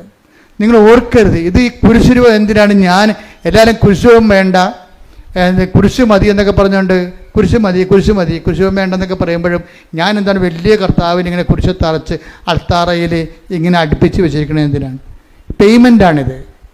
ക്രിസ്തുവുമായിട്ട് നിങ്ങൾ മുന്നോട്ട് പോകാൻ ഉദ്ദേശിക്കുന്നുണ്ടെങ്കിൽ ആ യാത്ര ആലപ്പുഴ വരെ അല്ല, അതെവിടെയാണ്? നിത്യത വരെയാണ്. നിത്യത വരെയുള്ള യാത്രയ്ക്ക് പേയ്മെൻ്റ് ഉണ്ടെന്നാണ് ഈശോ പറഞ്ഞത്. ചില പ്രയാസങ്ങളും ചില പീഡാസഹനങ്ങളും ഈ ജീവിതത്തിൽ വരുമ്പോഴേ ക്രിസ്തുവിൻ്റെ നാമത്തിലെടുക്കുന്നതാണ് വിശ്വസ്തത എന്ന് പറയുന്നത്. വിശ്വസ്തത എന്ന് പറയുന്നത് എന്താണ്? നിങ്ങൾ അങ്ങോട്ടും ഇങ്ങോട്ടും എടുക്കുന്ന വിശ്വസ്തതയല്ല. നിങ്ങൾ വ്യക്തികൾ തമ്മിൽ അങ്ങോട്ടും ഇങ്ങോട്ടും കാണിക്കുന്ന വിശ്വസ്തതയല്ല. മറിച്ച് എന്താണ്? നിങ്ങൾ ദൈവത്തിൻ്റെ മുമ്പിൽ ദൈവത്തിൻ്റെ നാമത്തിലെടുത്തിട്ടുള്ളത് കൊണ്ടാണ് വിശ്വസ്തത എന്ന് പറയണത്. അതുകൊണ്ട് ദൈവത്തിൻ്റെ നാമം എന്ന് പറയുമ്പോൾ നിങ്ങൾ നിത്യത വരെയാണ് സംരക്ഷിക്കുന്നത്. നിത്യത വരെയാണ് സംരക്ഷിക്കുന്നത്. നിങ്ങളൊരു കൊച്ചു ജനിച്ച് കഴിയുമ്പോൾ നിങ്ങൾ കണ്ണീരോടെ അതിൻ്റെ ജ്ഞാനസ്ഥാന സമയത്ത് മുട്ടുകുത്തി കർത്താവിനോട് പറയണം, ഈ കുഞ്ഞിനെ വളർത്തി പുണ്യവതിയാക്കി പുണ്യവാനാക്കി വിവാഹം കഴിപ്പിക്കാൻ വേണ്ടി അൾത്താറെ വരുമ്പോൾ അന്ന് ഞങ്ങൾ രണ്ടുപേരും കർത്താവിൻ്റെ മുമ്പിൽ ഒരുമിച്ചുണ്ടാകണമെന്ന്. മനസ്സിലായില്ലേ? കർത്താവ് ഇവിടെ വരുമ്പോൾ അപ്പനെ കാണാനില്ല, അപ്പൻ ഡൈവേഴ്സിലാണ്. അമ്മയെ കാണാനില്ല, അമ്മ ഡൈവേഴ്സിലാണ്. വേറെ ഒരുത്തരും ഇവിടെ പൊറുക്കുകയാണ്. അങ്ങനെ വന്നു കഴിഞ്ഞാൽ പിന്നെ നിങ്ങൾക്ക് എന്തെങ്കിലും അൾത്താറെ വരാൻ കാര്യം? നിങ്ങൾ ഓരോരുത്തരുടെ കൂടെ കെട്ടിയവൻ്റെ കൂടെ പൊറുക്കാതെ അവനിലുണ്ടായ കുഞ്ഞിനെ കല്യാണം കഴിപ്പിക്കാൻ വേണ്ടി നീ ഇങ്ങനെ ഉടുത്ത് കെട്ടി മേക്കപ്പൊക്കെ ചെയ്തുകൊണ്ട് വന്നിട്ട് നിൻ്റെ കൂടെ കർത്താവിൻ്റെ കൂടെ വിശ്വസ്തയോടെ നീ ഏറ്റെടുത്ത ജീവിത പങ്കാളി നിൻ്റെ കൂടെ ഒരുമിച്ച് ജീവിക്കണില്ല എന്നുണ്ടെങ്കിൽ പിന്നെ നിനക്ക് എന്ത് റൈറ്റാണ് കർത്താവിന് മുമ്പിൽ വന്നത്? നീ ആ ജീവിച്ച് വഴിപിഴച്ച് 2-4 കഴിയതിന് ശേഷം നിൻ്റെ മകളെ കർത്താവിന് വീണ്ടും പിഴപ്പിക്കാൻ വേണ്ടിയാണ് നീ പിശാച വരണത്. ഇതൊന്നും ഒരു നടക്ക് പോകത്തില്ല. നിങ്ങളോട് പലരും പല രീതിയിൽ പറയും, അതൊക്കെ കുഴപ്പമൊന്നുമില്ല. ഈ കാലത്തിൻ്റെ ഒപ്പം അനുസരിച്ച് പോകും. മനുഷ്യന് ജീവിതമാണ് വലുത്, ഒരു ജീവിതമേ ഉള്ളെന്നൊക്കെ പറയും. ഓർക്കുക, ഇതൊക്കെ ഇങ്ങനെയുള്ള പഴം വർത്തമാനങ്ങൾ, ഒരു ജീവിതമേ ഉള്ളെന്നും പറഞ്ഞുകൊണ്ട് എന്തുമാത്രം പേരുടെ നിത്യജീവിതം പിശാച് അവതാളത്തിലാക്കിയിട്ടുണ്ടെന്ന് അറിയാവോ? ഒരു ജീവിതമേ ഉള്ളൂ എന്നും പറഞ്ഞുകൊണ്ട് പിശാച് ഈ എത്രയോ മനുഷ്യരുടെ നിത്യജീവിതം അവതാളത്തിലാക്കിയിട്ടുള്ളതെന്നുള്ളത് വിവേചിച്ച് മനസ്സിലാക്കണമെങ്കിൽ കുറഞ്ഞ പക്ഷം ഒരു മിനിമം ഹോളി സ്പിരിറ്റ് വേണം. അതുകൊണ്ടാണ് അച്ഛൻ എഴുതിയിരിക്കുന്നത്, എനിക്ക് പരിശുദ്ധാത്മ നൽകണമേ, നിറക്കണമേ, നിലനിർത്തണമേ എന്ന് പ്രാർത്ഥിക്കണത്. കാര്യം ഒരു ജീവിതമേ ഉള്ളൂ എന്ന് നമ്മൾ പറയുന്നത് ആരാണ്? കർത്താവ് പണ്ട് ഒരു അന്ധനെ സുഖപ്പെടുത്തിയില്ലേ? അത് വായിച്ചോളൂ. മർക്കോസിന്റെ സുവിശേഷത്തിൽ 8:22. ശ്രുതികട്ടെ ഹല്ലേലൂയ ഹല്ലേലൂയ ഹല്ലേലൂയ. യേശുവേ നന്ദി. ഹല്ലേലൂയ ഹല്ലേലൂയ ഹല്ലേലൂയ ഹല്ലേലൂയ ഹല്ലേലൂയ. യേശുവേ സ്തുതി. ഹല്ലേലൂയ. മർക്കോസ് 8:22, 23, 24, 25, 26 വായിച്ച് ശ്രുതികട്ടെ ഹല്ലേലൂയ ഹല്ലേലൂയ ഹല്ലേലൂയ. പിന്നീട് അവൻ ബെത്സയിദയിലെത്തി. കുറെ പേർ ഒരു അന്ധനെ കണ്ണുകാണാൻ മനുഷ്യനെ അന്ധനെ അവന്റെ അടുത്ത് കൊണ്ടുവന്ന് അവനെ സ്പർശിക്കണമെന്ന് യേശുവിനോട് അപേക്ഷിച്ചു. അവൻ അന്ധനെ കൈക്ക് പിടിച്ച് ഗ്രാമത്തിന് വെളിയിലേക്ക് കൊണ്ടുപോയി അവന്റെ കണ്ണുകളിൽ തുപ്പിയ ശേഷം അവന്റെ മേൽ കൈകൾ വെച്ചുകൊണ്ട് ചോദിച്ചു, നീ എന്തെങ്കിലും കാണുന്നുണ്ടോ? നോക്കിയിട്ട് അവൻ പറഞ്ഞു, ഞാൻ മനുഷ്യരെ കാണുന്നുണ്ട്. അവർ മരങ്ങളെ പോലിരിക്കുന്ന നടക്കുന്നതായും കാണുന്നു. യേശു വീണ്ടും അവന്റെ കണ്ണുകളിൽ കൈകൾ വെച്ചു. അവൻ സൂക്ഷിച്ചു നോക്കി. കാഴ്ച തിരിച്ചു കിട്ടുകയും ചെയ്തു. അവൻ എല്ലാ വസ്തുക്കളും വ്യക്തമായി കണ്ടു. ഗ്രാമത്തിൽ പ്രവേശിക്കുക പോലും ചെയ്യരുത് എന്ന് പറഞ്ഞ് യേശു അവനെ വീട്ടിലേക്ക് അയച്ചു. കണ്ട എന്താ വിഷയം? ഇവിടെ അവസാനം പറഞ്ഞിരിക്കുന്നത് എന്താ? ഗ്രാമത്തിൽ ഇലവരാദികളുണ്ടല്ലേ അവിടെ. ദൈവത്തിൻ്റെ കൃപയിൽ വന്ന് നീ കർത്താവിൻ്റെ ഒരു അനുഗ്രഹം പ്രാപിച്ചു കഴിഞ്ഞാൽ പലപ്പോഴും ആ അനുഗ്രഹത്തിനെതിരെ സംസാരിക്കുന്ന ഒരു വീട്ടിലും ഉണ്ടാകും, അതുപോലെ തന്നെ നാട്ടിലും ഉണ്ടാകും. ചിലർ പറയും ഇത് പ്രാർത്ഥിച്ചില്ലേലും നടക്കുമായിരുന്നു. അതാണ് ഗ്രാമം എന്ന് പറയണത്. അപ്പോൾ മനസ്സിലായോ? പല ചക്കാത്തമാരും ദൈവിക പ്രവൃത്തികൾ വെളിപ്പെട്ട് കഴിഞ്ഞാൽ ഉടനെ പല്ലിളിക്കുകയും വെള്ളറി പിടിക്കുകയും ചെയ്യുന്ന ആർക്കാണ്? പിശാചിനാ. ദൈവിക പ്രവൃത്തികൾ വെളിപ്പെട്ട് കഴിഞ്ഞാൽ അത് ദൈവിക പ്രവൃത്തികളല്ല എന്ന് പറയും. ദൈവത്തെ അംഗീകരിച്ചു കഴിഞ്ഞാൽ എന്ത് പറ്റും? തങ്ങളുടെ ജീവിതത്തിൽ കാണിച്ചു കൂട്ടിയിരിക്കുന്ന വൃത്തികെട്ട ജീവിതങ്ങൾ തെറ്റായിട്ട് ഇന്നല്ലെങ്കിൽ നാളെ അവർ വിചാരണ ചെയ്യപ്പെടും. എന്തുകൊണ്ടാണ് മനുഷ്യൻ ദൈവത്തെ അംഗീകരിക്കുന്നത് പോരായ്മയെ കരുതുന്നത്? ഒന്ന്, അവൻ തന്നെയാണ് ദൈവം എന്ന് പറയുമ്പോഴാണല്ലോ പോരായ്മ. രണ്ടാമത്തെ കാര്യം അതല്ല, ദൈവം ഉണ്ടെന്ന് മനസ്സിലാക്കി കഴിഞ്ഞാൽ അവന് പേടിയാണ്. എന്താ കാര്യം? അവൻ ചെയ്തതെല്ലാം വെളിപ്പെടും. കുറച്ച് പേരുടെ കാര്യങ്ങൾ കുറച്ച് കഴിഞ്ഞേ വെളിപ്പെടുത്തുള്ളൂ എന്ന് പറഞ്ഞില്ലേ? അപ്പം പക്ഷേ വെളിപ്പെടുമെന്നുള്ള കാര്യം ഉറപ്പാണ്. അത് ഓർക്കുമ്പോൾ ദൈവത്തെ എങ്ങനെയെങ്കിലും ഇല്ല എന്ന് അവനെക്കൊണ്ട് തന്നെ അവനെ വിശ്വസിപ്പിച്ചുകൊണ്ട് അവൻ്റെ പാപത്തിൽ അവനെ അഭിരമിക്കാൻ വേണ്ടിയുള്ള പൈശാചികമായ ത്വര നിൽക്കുന്ന കാരണം നിങ്ങളുടെ ദൈവ അനുഭവത്തെ അവൻ നിഷേധിക്കാൻ സാധ്യതയുണ്ട്. അങ്ങനെയുള്ളവരുടെ ഗ്രാമത്തിലും കൂട്ടായ്മയിലും നീ പ്രവേശിക്കരുതെന്ന് പറയും. അതുകൊണ്ട് തന്നെ നിൻ്റെ ഉടമ്പടി ജീവിതം എന്ന് പറയുന്നത് ഒരു വേർപാട് ജീവിതമാണ്. വേർപാട് ജീവിതം എന്ന് പറഞ്ഞ് ഒറ്റക്കിരിക്കുന്ന ജീവിതമല്ല, ലോകത്തോടുള്ള വേർപാടാണ്. ലോകത്തോടുള്ള വേർപാട്. ഇപ്പം ലോകത്തിൽ ദൈവത്തിനേക്കാൾ അംഗീകാരമുള്ള, ദൈവത്തേക്കാൾ കൂടുതൽ, ദൈവത്തിൻ്റെ കൂടെ നിന്നതിനേക്കാൾ കൂടുതൽ സന്തോഷങ്ങൾ, അംഗീകാരങ്ങൾ, അതിന് പത്രാസുകൾ, ഇങ്ങനെയൊക്കെയുള്ള വിഷയങ്ങൾ ലോകത്തിൽ അതിൽ അഭിരമിക്കുന്ന അനേകം മക്കളുണ്ട്. അധികാരത്തിൽ അഭിരമിക്കുന്നവരുണ്ട്. അവർ ആ കാര്യത്തിലെല്ലാം അവർ ആ വിഷയത്തിൽ സെക്യൂറാണ്.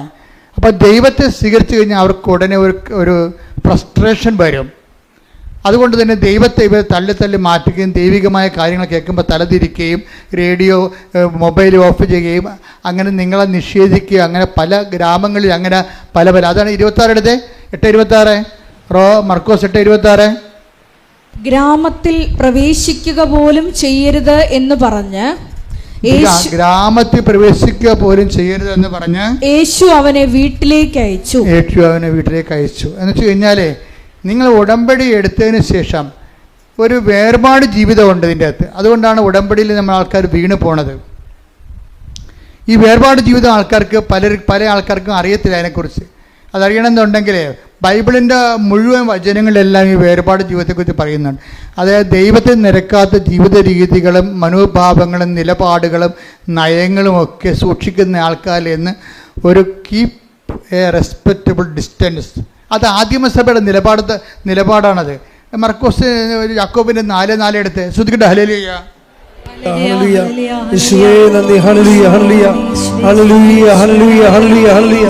യേശുവേ ആരാധന. യാക്കോബ് 4:4 വിശ്വസ്തത പുലർത്താത്തവരെ. കേട്ടോ, യാക്കോബ് 4:4 എന്താ പറയണത്? ഏറ്റു പറഞ്ഞേ. വിശ്വസ്തത പുലർത്താത്തവരെ. ലോകത്തോടുള്ള മൈത്രി ദൈവത്തോടുള്ള ശത്രുതയാണെന്ന് നിങ്ങൾ അറിയുന്നില്ലേ? ലോകത്തിന്റെ മിത്രമാകാൻ ആഗ്രഹിക്കുന്നവൻ. ഇതാണ് പ്രലോഭനം എന്ന് പറയുന്നത്. എല്ലാവർക്കും ഉള്ള ലോകത്തിന്റെ മിത്രമാകാൻ ആഗ്രഹിക്കുന്നവരെ തന്നെ ദൈവത്തിന്റെ ശത്രുവാക്കുന്നു. ഉടമ്പടി എടുത്ത ആൾക്കാരും പിന്നീട് ദൈവത്തെ അംഗീകരിക്കാത്തവരുടെ കൂട്ടായ്മയിലും അവർ പറയണം ശരിയാണല്ല, അതും ശരിയാണല്ല, ഇതും ശരിയാണെന്നൊക്കെ പറഞ്ഞു കഴിഞ്ഞാൽ ഒത്തുതീർപ്പ് ചെയ്യും. ലോകത്തോട് ഒത്തുതീർപ്പാകും. ഒത്തുതീർപ്പായി കഴിഞ്ഞാൽ എന്ത് പറ്റും? ലോകത്തോടുള്ള മിത്രം ദൈവത്തോടുള്ള ശത്രുതയാണെന്ന് നിങ്ങൾ അറിയുന്നില്ലേ? അടുത്ത വചനം എന്താ?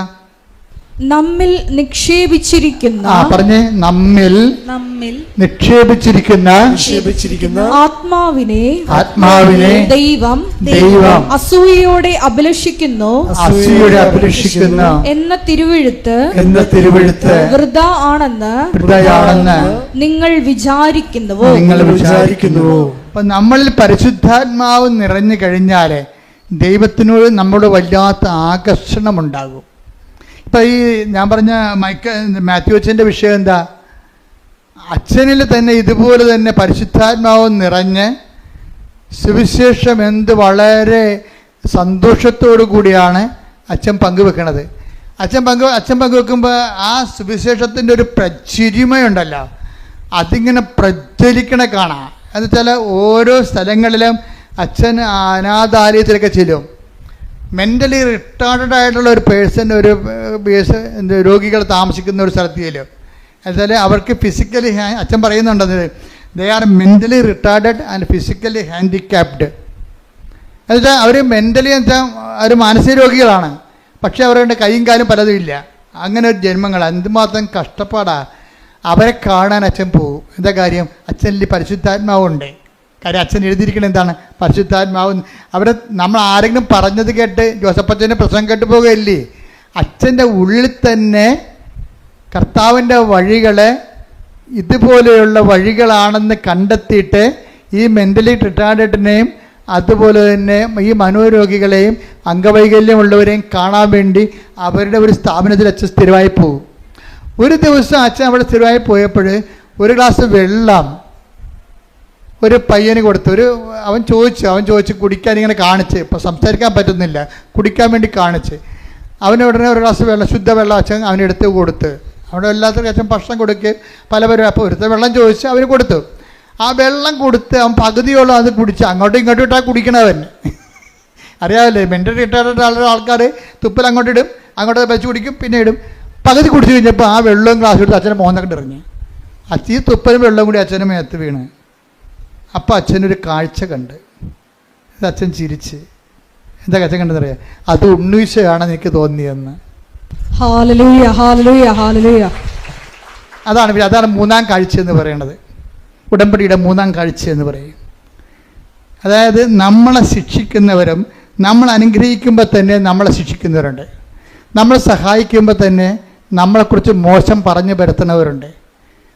അപ്പം അങ്ങനെ ഉള്ളവരെയൊക്കെ കാണുന്നതിന് വേറെ ഒരു കാഴ്ചയുണ്ട്. അതെന്താ വെച്ച് കഴിഞ്ഞാൽ നമ്മൾക്ക് വിഷമം. ഇപ്പം തന്നെ ഈ കർത്താവ് ഇവനോട് ചോദിക്കണം, 23 എടുത്തേ, 8:23 എടുത്തേ, അതിൻ്റെ മർക്കോസിൻ്റെ സുവിശേഷത്തിൽ ഈ അന്ധന് കാഴ്ച നൽകുന്നതിൻ്റെ പ്രോസസ്സ് നോക്കിയാൽ മനസ്സിലാവാതെ. ശ്രദ്ധിക്കട്ടെ. ഹല്ലേലൂയ, ഹല്ലേലൂയ, ഹല്ലേലൂയ. അവൻ അന്ധനെ കൈക്ക് പിടിച്ച് ഗ്രാമത്തിന് വെളിയിലേക്ക് കൊണ്ടുപോയി അവന്റെ കണ്ണുകളിൽ തുപ്പിയ ശേഷം അവന്റെ മേൽ കൈകൾ വെച്ചുകൊണ്ട് ചോദിച്ചു, നീ എന്തെങ്കിലും കാണുന്നുണ്ടോ? നോക്കിയിട്ട് അവൻ പറഞ്ഞു, ഞാൻ മനുഷ്യരെ കാണുന്നുണ്ട്. അവർ മരങ്ങളെ പോലിരിക്കുന്നു. നടക്കുന്നതായും കാണുന്നു. അപ്പൊ ഇവന്റെ ഒന്നാം കാഴ്ച എന്ന് വെച്ചാൽ ഇവന്റെ കണ്ണുകളിലെ, ഈ അന്ധന്റെ കണ്ണുകളിലെ, ഇവൻ ജന്മനാന്തനൊന്നും അല്ലെന്ന് തോന്നണം. എന്താ കാര്യം? ഇയാൾ മരത്തെ കാണുന്നുണ്ടെന്ന്. മരത്തെ അയാൾ കാണുന്നുണ്ടല്ലോ. പണ്ട് ഇയാൾ മരത്തെ കണ്ടിട്ടുണ്ടെന്ന് അർത്ഥം. ഏതോ കാലത്ത് വെച്ച് കാഴ്ച പോയ ആളാണ്. മരത്തെയൊക്കെ വെച്ചൊക്കെ പുള്ളിക്ക് അറിയാം ശരിക്കും. അപ്പോൾ അയാൾ ആദ്യത്തെ കാഴ്ച കർത്താവ് തുപ്പൽ തൊട്ട് ഇവൻ്റെ കണ്ണിൽ വെച്ച്. അത് ഒരു പാരമ്പര്യ ചികിത്സയാണ്.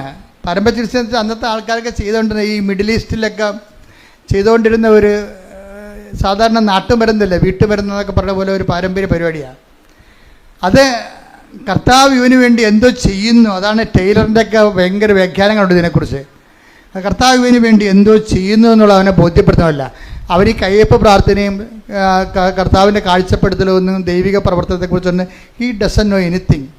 അതൊക്കെ മുമ്പ് മറ്റ് പ്രവർത്തനങ്ങൾ അത്രയ്ക്ക് അർത്ഥവത്തല്ലെന്ന് ഇവനെ ബോധ്യപ്പെടുത്തണമെങ്കിൽ മറ്റ് മീഡിയംസ് ഉപയോഗിക്കണം. അതിന് കർത്താവ് മറ്റ് മീഡിയംസ് ഉപയോഗിച്ചിട്ട് ഇവനെ ഹീൽ ചെയ്യാൻ ഇവനെ ബോധ്യപ്പെടുത്തുകയാണ്. പക്ഷെ അവൻ പറയുന്നത് കാണുന്നുണ്ട്. പക്ഷേ എന്താ കാണുന്നത്? ഞാൻ മനുഷ്യരൊക്കെ തന്നെ കാണുന്നത്, പക്ഷേ എല്ലാം എങ്ങനെ ഇരിക്കണേ? മരങ്ങളെപ്പോലെ ഇരിക്കണം എന്നാണ് പറയണം. മരങ്ങളെപ്പോലെ ഇരിക്കണം. അപ്പോൾ അത് കഴിഞ്ഞിട്ട് വീണ്ടും ഈശോ തുപ്പലൊന്നും ഇല്ലാതെ ഡയറക്റ്റായിട്ട് കർത്താവിൻ്റെ ശക്തിമുദ്ര അവൻ്റെ കണ്ണുകളിൽ കൈവച്ചിട്ട് പ്രാർത്ഥിക്കും. എന്നിട്ട് പറയും, നീ കണ്ണു തുറന്നതെന്ന് പറയുമ്പോൾ ഞാനിപ്പോഴെല്ലാം അവൻ പറയും, എന്താ പറയണത്? വ്യക്തമായി കാണുന്നുണ്ടെന്ന് പറയും. അപ്പോഴാണ് ഇവൻ പറയണത്, ഇനിയും കാഴ്ചകൾ നീ കാണും. കാര്യം എന്താ? ഇതൊരു പ്രോസസ്സാണ്. ഇനിയും പ്രോസസ്സാണ്. ഇപ്പം അച്ഛൻ കാഴ്ച കണ്ടില്ലേ? തുപ്പലും വെള്ളമായിട്ട് അച്ഛൻ്റെ മോന്തക്കിട്ട് എറിഞ്ഞപ്പോഴേ അത് കുഞ്ഞാണ്. പക്ഷേ അച്ഛനെ സംബന്ധിച്ചിടത്തോളം അച്ഛൻ എന്താ പറയണത്? അത് ഉണ്ണീശോ അങ്ങനെ കുഞ്ഞും പ്രായത്തിൽ ചെയ്ത പോലെ എനിക്ക് തോന്നിയെന്ന്. അച്ഛൻ ആ കുഞ്ഞിനെ സാന്ത്വനപ്പെടുത്തിയെന്ന്. അതാണ് മൂന്നാം കാഴ്ച. നമ്മളെ ഉപദ്രവിക്കുന്നവരെ ക്രിസ്തുവായിട്ട് കാണുന്ന ഒരു മൂന്നാം കാഴ്ചയുണ്ട്. ഉടമ്പടി എന്ന് പറഞ്ഞ് ഗ്രാമത്തിൽ പ്രവേശിച്ചു കഴിഞ്ഞാൽ നമുക്ക് ഈ കാഴ്ചയൊന്നും കാണാൻ പറ്റത്തില്ല. ഗ്രാമത്തിൽ പ്രവേശിച്ചു കഴിഞ്ഞാൽ ഗ്രാമം പഴയ സാധനമാണ്. അവിടെ നമ്മളെ വീണ്ടും തന്നതുപോലെ ഇല്ലായ്മയായിട്ട് അവർ പറയത്തുള്ളൂ. അതുകൊണ്ടാണ് നിൻ്റെ അനുഭവങ്ങളെ ഒരിക്കലും പന്നികളുടെ മുമ്പിൽ വിതരരുതെന്ന് പറയും. അതാണ് പ്രശ്നം. ഗ്രാമത്തിൽ പന്നി ഉണ്ടല്ല. കർത്താവിനെ അറിയാത്തവരും ഉദരം തന്നെ ദൈവമായിട്ടുള്ള ആൾക്കാരുണ്ട്. അപ്പം അവർക്ക് വേറെ ഒന്നും മനസ്സിലാകത്തില്ല. ബുദ്ധിയും യുക്തിയും മാത്രമേ ഉള്ളൂ ലോകത്തെന്ന് പറഞ്ഞിരിക്കുന്നവർ. ബുദ്ധി തന്നെ ദൈവമായിട്ടുള്ളവരുണ്ട്. അവർക്ക് ദൈവത്തിൻ്റെ അടയാളങ്ങൾ മനസ്സിലാവത്തില്ല. അപ്പം അതുകൊണ്ടാണ് പറയണത് ഇങ്ങനെയുള്ളവരുമായിട്ട് ആവശ്യമില്ലാത്ത തർക്കിക്കാനൊന്നും പോകണ്ടെന്നാണ് പറയണത്. എന്താ കാര്യം? നീയും നിൻ്റെ ദൈവവും ദൈവാനുഭവങ്ങളും അതേക്കുറിച്ച് നിനക്ക് ബോധ്യം കിട്ടിയിട്ടുണ്ടെങ്കിൽ ആ ബോധ്യത്തിൽ നീ എന്താ ചെയ്യേണ്ടത്? വളരണം. ബോധ്യത്തിൽ വളരണം. അപ്പം ഈശോ വളരെ കൃത്യമായ രീതിയിലാണ് പറയുന്നത്. അതായത് നമ്മുടെ വളർച്ച എന്ന് പറയണത് മറ്റ് വ്യക്തികളിലെ പ്രത്യേകിച്ച് പണ്ട് നമ്മളെ വേദനിപ്പിക്കുകയും നമ്മൾ കേൾക്കുമ്പോൾ വേദനയും ബുദ്ധിമുട്ടും വെറുപ്പും വൈരാഗ്യവും അമർഷവും തോന്നിയിരുന്ന സ്ഥാനത്ത് ദയയും നന്മയും വിശ്വസ്തതയും ആത്മസമയം പോലെ പരിശുദ്ധാത്മാവിൻ്റെ ഫലങ്ങളാൽ പ്രചോദിപ്പിക്കപ്പെടുന്ന ഒരു പെരുമാറ്റ ശൈലി രൂപീകരിച്ച് തോന്നിക്കഴിഞ്ഞാൽ നീ മൂന്നാം കാഴ്ചയിലായി. ഉടമ്പടിയുടെ മൂന്നാം കാഴ്ച അതാണ്.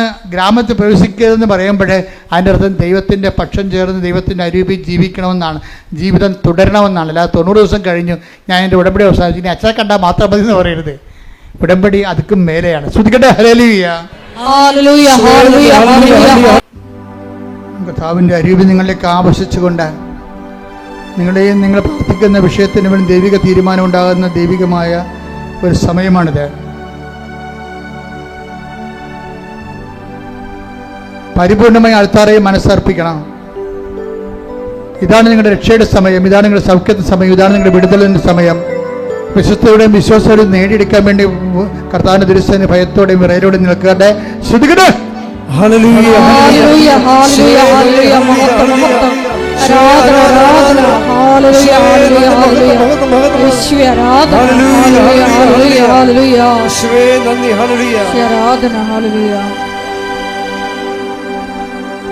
പരിശുദ്ധ പരമദിവ്യകാരുണ്യത്തിന് ആരാധനയും സ്തുതിയും പുകഴ്ചയും ഉണ്ടായിരിക്കട്ടെ.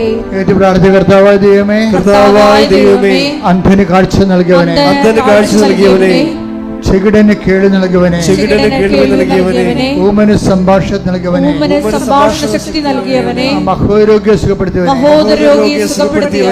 തളവാരോഗ്യ സുഖപ്പെടുത്തിയവനെ, മരിച്ചവനെ ഉയർപ്പിച്ചവനെ, നിന്റെ തിരുനാമത്തിന് സ്തോത്രം ചെയ്യുന്നു. കർത്താവേ, നിന്റെ തിരുമുറിവാർന്ന വലതുകരം, അനുഗ്രഹത്തിന്റെ വലതുകരം, ആണിപ്പെടുതാർന്ന അത്ഭുതകരം, നിന്റെ തിരുമുറിവാർന്ന വലതുകരം, അനുഗ്രഹത്തിന്റെ അത്ഭുതകരം, ആണിപ്പെടുതാർന്ന അഭിഷേകരം എന്റെ ശിരസിൽ വെക്കണമേ, എന്റെ ശിരസിൽ വെക്കണമേ. അടിപ്പിണർ പോലെ, വൈദാഘാതം പോലെ ദൈവികമായ ശക്തി, ദൈവികമായ ശക്തി ഉച്ചി മുതല് ഉള്ളംകാൽ വരെ പ്രസരിക്കട്ടെ. അത്ഭുത ശക്തി, ദൈവിക ശക്തി ഉച്ച മുതല് ഉള്ളംകാൽ വരെ പ്രസരിക്കട്ടെ. ഓൺലൈനിൽ പ്രാർത്ഥിക്കുന്നവരെല്ലാം കർത്താവിന്റെ കൃപ നിറയട്ടെ, കർത്താവിന്റെ കൃപ നിറയട്ടെ. ശരീരത്തിന് മുഴകള്, ശരീരത്തിലെ സിസ്റ്റുകള് യേശുവിന്റെ നാമത്തിൽ ഇപ്പോഴും അപ്രത്യക്ഷമാകട്ടെ. ക്യാൻസർ രോഗികള്, കരളരോഗികള്, തൈറോയ്ഡ് രോഗികള്, ട്രാൻസ്ലേറ്റ് രോഗികള്, വെന്റിലേഷൻ രോഗികള്, യേശു ക്രിസ്തുവിന്റെ ഉന്നതമായ നാമത്തിൽ സഭയുടെ അധികാരത്തിൽ അടയാളത്തിൽ ദൈവിക ശക്തിയാൽ വിട്ടുമാറട്ടെ, വിട്ടുമാറട്ടെ. ഹല്ലേലൂയ, ഹല്ലേലൂയ, ഹല്ലേലൂയ. യേശുവേ നന്ദി. ഹല്ലേലൂയ, ഹല്ലേലൂയ, ഹല്ലേലൂയ, ഹല്ലേലൂയ, ഹല്ലേലൂയ. യേശുവേ ആരാധന. തിരുമുറിവാർന്ന വലതുകരം, തിരുമുറിവാർന്ന വലതുകരം, ആണിപ്പഴുതാർന്ന അത്ഭുതകരം, ആണിപ്പഴുതാർന്ന അത്ഭുതകരം ഈ നിമിഷം അങ്ങയുടെ മക്കളുടെ ശിരസിൽ വെക്കണമേ, ശിരസിൽ വെക്കണമേ, ശിരസിൽ വെക്കണമേ, ശിരസിൽ വെക്കണമേ. അടിപ്പിണർ പോലെ, അടിപ്പിണർ പോലെ, വൈദ്യാഘാതം പോലെ ശരീരത്തിന്റെ ഓരോ കോശങ്ങളിലേക്ക്, ഓരോ കോശങ്ങളിലേക്ക്, ഓരോ പേശികളിലേക്ക്, ഓരോ ഞരമ്പുകളിലേക്ക്, അസ്ഥിരന്ധനങ്ങളിലേക്ക് കർത്താവിന്റെ രക്തം പടരട്ടെ, അസ്ഥിരന്ധനങ്ങളിലേക്ക് കർത്താവിന്റെ രക്തം പടരട്ടെ. ക്യാൻസർ രോഗങ്ങള്, രോഗങ്ങള്, ഉദരാശ രോഗങ്ങള്, ഈശോയുടെ രോഗങ്ങള്, ഫിസ്റ്റുല രോഗങ്ങള്, ഗർഭാശയ രോഗങ്ങള്, ആമാശയ രോഗങ്ങള്, കുടലിന്റെ ചുരുക്കങ്ങള്, കുടലിന്റെ അൾസറ്, എല്ലാ രോഗങ്ങള് യേശുവിന്റെ നാമത്തിൽ, ജനിതക രോഗങ്ങള്, ജനിതക രോഗങ്ങള് യേശുവിന്റെ നാമത്തിൽ മാറിപ്പോകട്ടെ, മാറിപ്പോകട്ടെ, മാറിപ്പോകട്ടെ. ഹല്ലേലൂയ, ഹല്ലേലൂയ, ഹല്ലേലൂയ. യേശുവേ, ഹല്ലേലൂയ, ഹല്ലേലൂയ, ഹല്ലേലൂയ, ഹല്ലേലൂയ, ഹല്ലേലൂയ. ശിരസിൽ വെച്ചുകൊണ്ട് സ്തുതിക്കട്ടെ. ഹല്ലേലൂയ, ഹല്ലേലൂയ, ഹല്ലേലൂയ, ഹല്ലേലൂയ. കർത്താവേ, നിന്റെ ഉന്നതമായ നാമത്തിന് സ്വന്തം ചെയ്യുന്നു. ജോലിയില്ലാത്ത മക്കളെ പ്രാർത്ഥിക്കുന്നുണ്ട് കർത്താവേ. വീടില്ലാത്തവര്, വഴിയില്ലാത്തവര്, സർട്ടിഫിക്കറ്റുകൾ ലഭിക്കാത്തവര്, വിവാഹം ഒത്തുവരാത്തവര്, കർത്താവ് ഒത്തുവന്ന് വിവാഹം കർത്താവേ വിടുവിച്ച് കർത്താവേ ഡൈവേഴ്സായി പോകുന്നവര്, കുടുംബക്കോടതി കേസിരിക്കുന്നവര്, സ്ഥലത്തിന്റെ കേസുകള്, അതുപോലെ തന്നെ പല ഭാഗോടമ്പയുടെ കേസുകള് കർത്താവ്, പലതരത്തിൽ വിദേശ ജോലികൾ നഷ്ടപ്പെടുന്നവര്, വിസ നഷ്ടപ്പെടുന്നവര്, വിസ പുതുക്കി കിട്ടാത്തവര് കർത്താവെ, അവിടെ PR ലഭിക്കാത്തവർ, നാട്ടിൽ കർത്താവ് ജോലി ഇല്ലാത്തവര്, ഗവൺമെന്റ് ജോലിയും അതുപോലെ നാട്ടിലുള്ള മറ്റ് പ്രൈവറ്റ് സ്ഥാപനങ്ങളിൽ ജോലി ചെയ്യുന്നവര്, അവിടെ ഉണ്ടാകുന്ന പിരിമുറുക്കങ്ങൾ, അവ മുതൽ ജോലി നഷ്ടപ്പെടുന്ന അവസ്ഥകൾ, ഓരോ വിഷയങ്ങൾ കർത്താവ് പഠിച്ചുകൊണ്ടിരിക്കുന്ന കുഞ്ഞുങ്ങൾ, പരീക്ഷ കുഞ്ഞുങ്ങൾ, SSLC പരീക്ഷ എഴുതിക്കൊണ്ടിരിക്കുന്ന മക്കള്, അതുപോലെ തന്നെ ബോർഡ് എക്സാം എഴുതിക്കൊണ്ടിരിക്കുന്ന മക്കള്, മറ്റ് ഉന്നത പരീക്ഷകൾ, മറ്റ് പരീക്ഷകൾ, അതുപോലെ ബോർഡ് എക്സാം, അതുപോലെ തന്നെയുള്ള ഓരോ പരീക്ഷ, നൈപുണ്യ പരീക്ഷകൾ, മത്സര പരീക്ഷകൾ, യോഗ്യതാ പരീക്ഷകൾ അറ്റൻഡ് ചെയ്തുകൊണ്ടിരിക്കുന്നവര്, അത് പരാജയപ്പെട്ടു പോയവര്, പലവട്ടം പരാജയപ്പെട്ടു പോയവര്,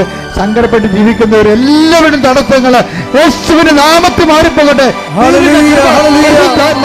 അഭിഷേകം വിശുദ്ധയുടെ വിജ്ഞാനത്തിന്റെ വിജയത്തിന്റെ ആത്മാവിനാൽ അഭിഷേകം ചെയ്യട്ടെ. ഹല്ലേലൂയ, ഹല്ലേലൂയ, ഹല്ലേലൂയ. യേശുവേ നന്ദി. ഹല്ലേലൂയ, ഹല്ലേലൂയ, ഹല്ലേലൂയ. യേശുവേ ആരാധന, ആരാധന, ആരാധന. ഹല്ലേലൂയ, ഹല്ലേലൂയ, ഹല്ലേലൂയ, ഹല്ലേലൂയ, ഹല്ലേലൂയ, ഹല്ലേലൂയ. യേശുവേ നന്ദി. ഹല്ലേലൂയ, ഹല്ലേലൂയ. മുട്ടാൻ നിൽക്കുക.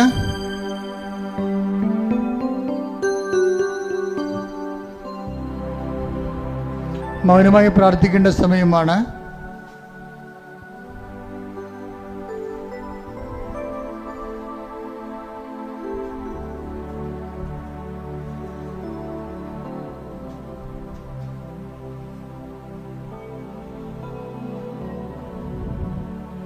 സമാപന ആശീർവാദത്തിന് സമയമാണ്.